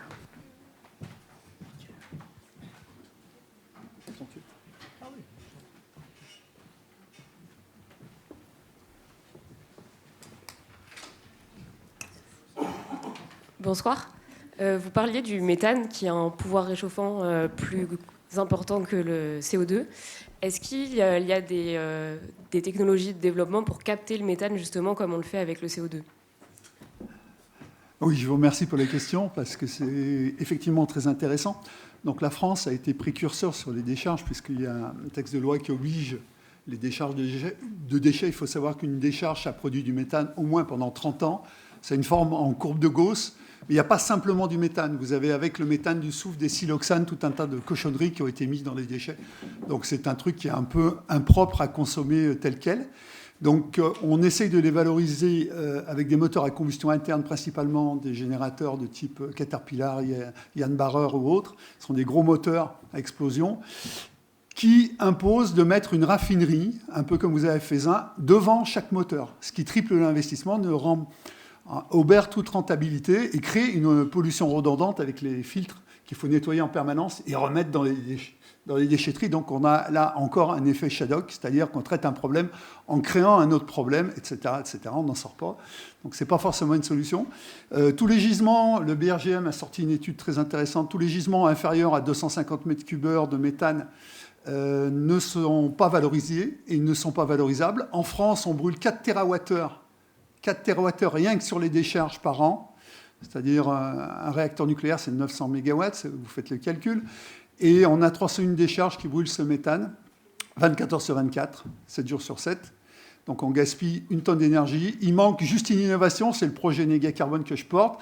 Je lance l'invitation, si vous avez un jeune ingénieur passionné de mécanique à droite de ses mains, l'idée c'est de refaire un générateur, ce qu'on appelle non pas à combustion interne, mais à combustion externe. ce qui évite tout à fait le pré-traitement de vent et permettrait de valoriser n'importe quel type de méthane, quelle que soit la concentration, puisqu'une turbine, il faut au moins 30% de méthane. Un moteur à explosion, il faut 50% de méthane, en plus du nettoyage. Donc il faut le concentrer. L'injection dans le réseau, ça demande plusieurs étages de valorisation, de compression. Donc c'est très énergivore. Le bilan énergétique est très faible, peu intéressant. Donc voilà, il y aurait aujourd'hui sur 700 millions de tonnes, on pourrait valoriser presque 200 millions de tonnes, ce qui permettrait de multiplier par 130. Vous voyez, on pourrait freiner brutalement le réchauffement climatique simplement en le valorisant par un double effet. Le méthane qui viendrait être valorisé, qui serait plus émis, d'une part. Le CO2 qui serait capté et envoyé dans des serres pour nourrir, c'est-à-dire faire pousser des plantes, puisque quand on brûle du méthane, on sort du CO2, CH4, ça fait du CO2 et du H2O, ça fait de l'eau. Donc on pourrait alimenter des serres, notamment un peu partout sur le monde, et rendre autonomes les gens, parce que là où il y a du monde, enfin là où il y a de la population, il y a du méthane. Qu'on le veuille ou qu'on ne le veuille pas, il y en a partout sur Terre. Je vais vous voilà. conclure pour passer à une autre question, je suis désolé.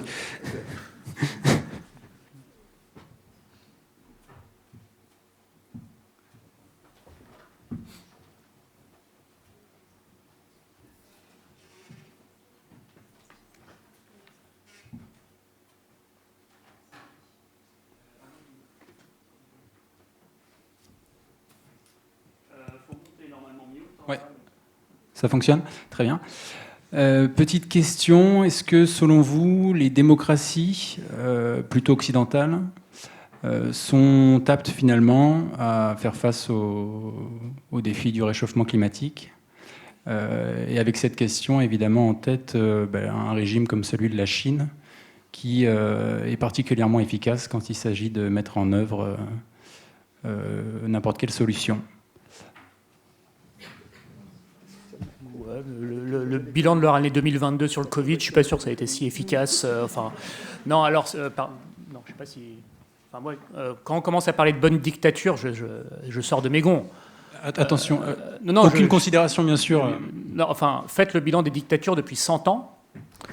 Donc des génocides, de la corruption, de l'incompétence, de la persécution de minorités, les femmes reléguées à un statut qu'on ne voudrait pas avoir, voilà.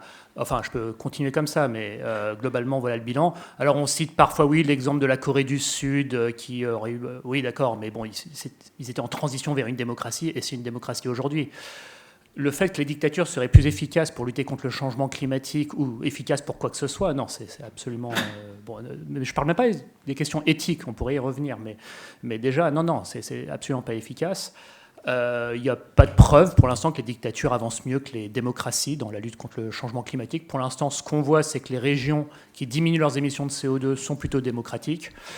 Un exemple comme la Convention citoyenne pour le climat, ça va encore plus loin, c'est de la démocratie directe. On met 150 personnes tirées au sort, donc même il y a une majorité de gens qui n'avaient jamais entendu parler d'écologie, de climat. Il y avait des gens qui votaient Rassemblement national, des gens, des abstentionnistes, des gens de gauche, des gens, bon bref, dans ces 150. Ils se font briefer, ils travaillent, ils sont responsabilisés, ils accouchent quand même d'un arsenal de mesures assez intéressant. C'est là où on a vu... émerger la loi zéro artificialisation nette. Étonnant que les parlementaires n'aient pas pensé à une telle idée, mais c'est sorti de cette convention-là.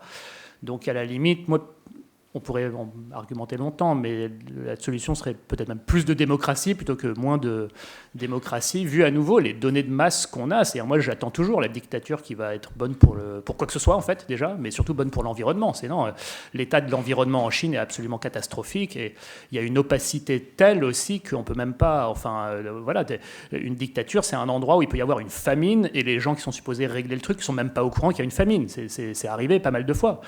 On note qu'il n'y a pas de famine en démocratie, enfin pas une seule fois. Voilà. Donc les données sont assez écrasantes en défaveur des dictatures et en faveur des démocraties, y compris, je pense, pour le sujet qu'on évoque ici. Je voudrais juste vous rappeler une phrase de Deng Xiaoping, très importante, qui explique tout. Vous allez comprendre. Il a déclaré, quand il a fait le virage vers l'économie du modèle capitaliste, il a eu cette phrase célèbre où il a dit « Peu importe la couleur du chat, ce qui compte, c'est qu'il ramène des souris. » Les souris, c'est ça. C'est-à-dire le modèle, j'ai fait cette étude à partir de l'équation de Kaya en rajoutant la dette, depuis 70 à 2018. Ce sont les chiffres réels. Vous avez les courbes. Donc, en fin de compte, c'est quoi le modèle économique? C'est une population qu'on endette. On voit la dette immobilière qui vient d'exploser en Chine. La plus grosse boîte immobilière vient de déposer son bilan. On ne sait pas ce qui va se passer. Elle a été liquidée, d'accord, à Hong Kong. Donc, on endette la population pour la pousser à consommer. Cette consommation crée le PIB. Ce PIB nécessite de l'énergie pour la production. Cette énergie est à 80%, plus de 80% fossile et émettrice de CO2, ce qui entraîne les émissions de CO2. Et tant qu'on sera dans ce schéma, y compris en Chine, y compris dans quelle que soit la gouvernance politique, peu importe, tant qu'on sera dans ce schéma, on ne sortira pas du problème.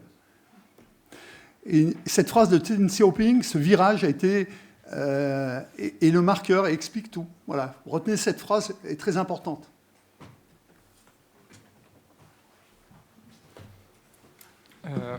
Oui, alors ce que je pourrais rajouter, moi, sur l'aspect des démocraties, en fait, c'est le système électoral qui est un peu compliqué, parce que pour les élus, ils n'arrivent pas à se projeter au-delà de 5 à 10 ans. Alors, quand on voit qu'une décision politique, pour qu'elle se mette en place, il faut déjà entre 15 et 20 ans, donc déjà on est hors des clous. Et quand il s'agit d'environnement de manière générale, on peut arriver à des résultats. On l'a obtenu par exemple pour le lac Léman, mais ce sont des accords. Il faut 40 ans, quoi. 50 ans pour voir les résultats arriver. Eh bien, merci. Voilà. Alors, une autre question? Oui, j'avais une question sur la méthode, le procédé de refroidissement par aérosol. Je crois que vous aviez précisé que ça utilisait du dioxyde de soufre. Je voulais savoir quelles sont les conséquences environnementales de cette méthode, notamment est-ce qu'il y a des risques de formation de pluies d'acide ou aggraver l'acidification des océans? Alors effectivement, les aérosols... Alors, les conséquences, effectivement, c'est l'acidification des pluies, ça c'est observé.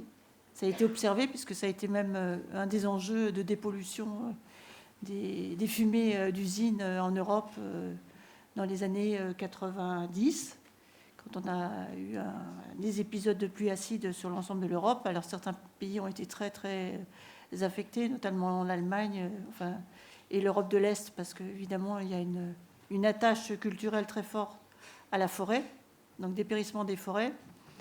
Et bon, c'était lié effectivement à la présence de soufre en quantité importante. L'autre conséquence, par contre, positive, c'est que cette pollution dans le soufre, ça sert aussi de fertilisant, notamment pour le colza. Et aujourd'hui, l'absence de soufre de cette fertilisation fait qu'on a des problèmes de production de colza et qu'il faut apporter du soufre artificiellement dans les champs, alors qu'avant, c'était apporté par l'atmosphère. Voilà. Donc, il y a toujours le pour et le contre. On est dans un système réactionnel et global. Donc, il y a du pour et il y a du contre. Donc, il faut mesurer et voir ce qui se passe. Merci. Alors, quant à l'acidification des océans, là, je pense qu'on a encore un peu de marge parce que on a un équilibre carbonate-bicarbonate. On a deux équilibres principaux qui maintiennent la Terre, parce que la Terre, c'est quand même un réacteur. C'est O2, H2O et carbonate-bicarbonate. Alors, de là à faire partir l'équilibre carbonate-bicarbonate dans les océans, je pense qu'on a quand même un peu de marge. Voilà. Merci beaucoup. Y a-t-il une autre question quelque part dans le public que je vous prierai de lever la main si tel est le cas? Bonjour, merci beaucoup. Je vais peut-être poser une question un peu provocatrice, mais je vais quand même la poser en tant que jeune ingénieur fraîchement diplômé. Quand je vois ce sujet de la géo-ingénierie, je me pose une question qui est celle de la place de la science au sein de la culture au sens philosophique. J'ai l'impression, et d'ailleurs on se l'a posé d'ailleurs aussi pendant le Covid, on demande de plus en plus que la science doit avoir une place dans la culture. Néanmoins, en voyant ce sujet-là, celui de la géo-ingénierie, j'ai plutôt l'impression que c'est plutôt l'inverse, qu'il faudrait peut-être mettre de la culture au sein de la science, et avec un tel jury, notamment Madame Trollard, directrice de recherche, et j'imagine des ingénieurs. J'aimerais vous poser la question de, aujourd'hui, vous, en tant qu'ingénieur ou scientifique, où est-ce que vous vous positionnez dans cette crise, que je nommerais celle de l'Anthropocène, plus loin peut-être que celle du réchauffement climatique, et aujourd'hui, comment vous voyez les choses, comment vous voudrez agir en fait, et où vous vous placez exactement?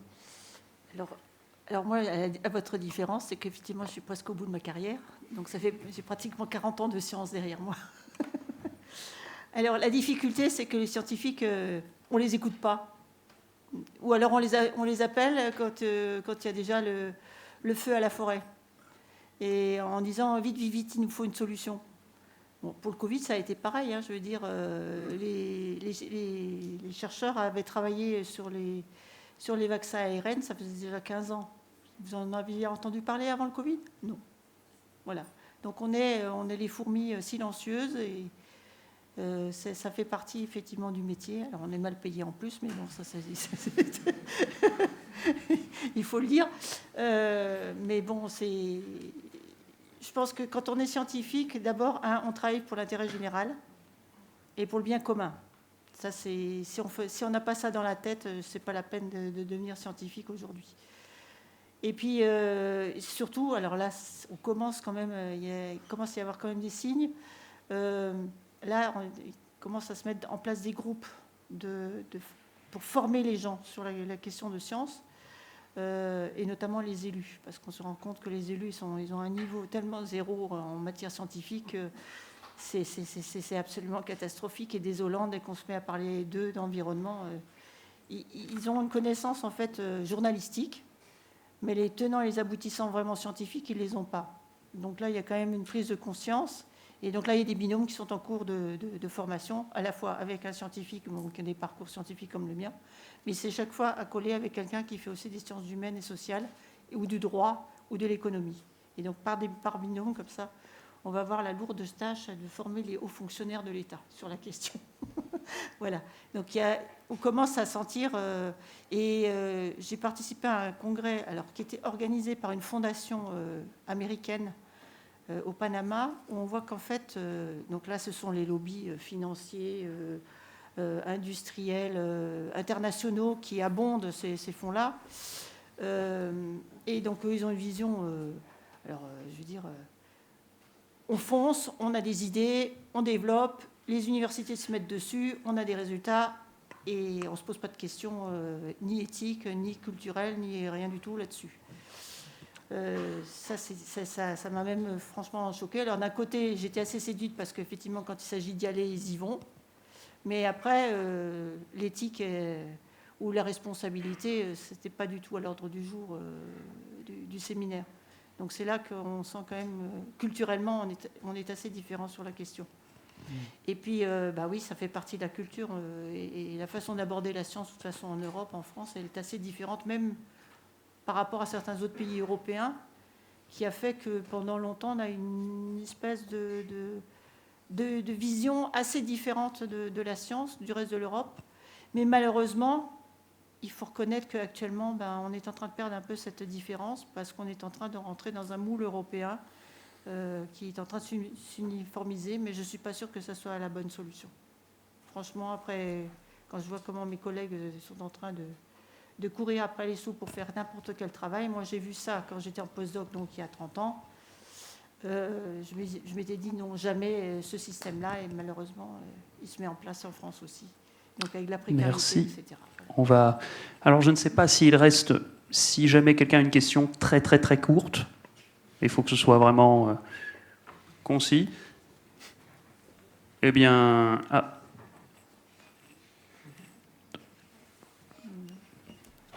je vois pas, je sais pas, il y a un bras qui se lève que je vois pas, non, bon.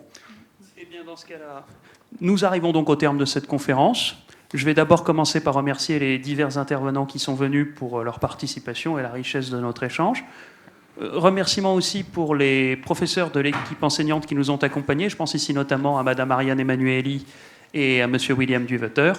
Nous remercions également Antoine qui est à la réalisation pour l'enregistrement de cette conférence. Et enfin, les différents camarades qui se sont relayés à un moment donné à l'entrée afin de garantir la bonne tenue de la conférence. Alors, avant toute chose, le prochain rendez-vous de ce cycle des conférences du Master RISE, donc ce sera la conférence sur la mode durable, donc la semaine prochaine, le même jour, au même horaire, mais attention, dans un endroit différent. Il me semble que cette fois, c'est au Grand Amphi, c'est ça, de l'Université de Lyon 2. Venez nombreux.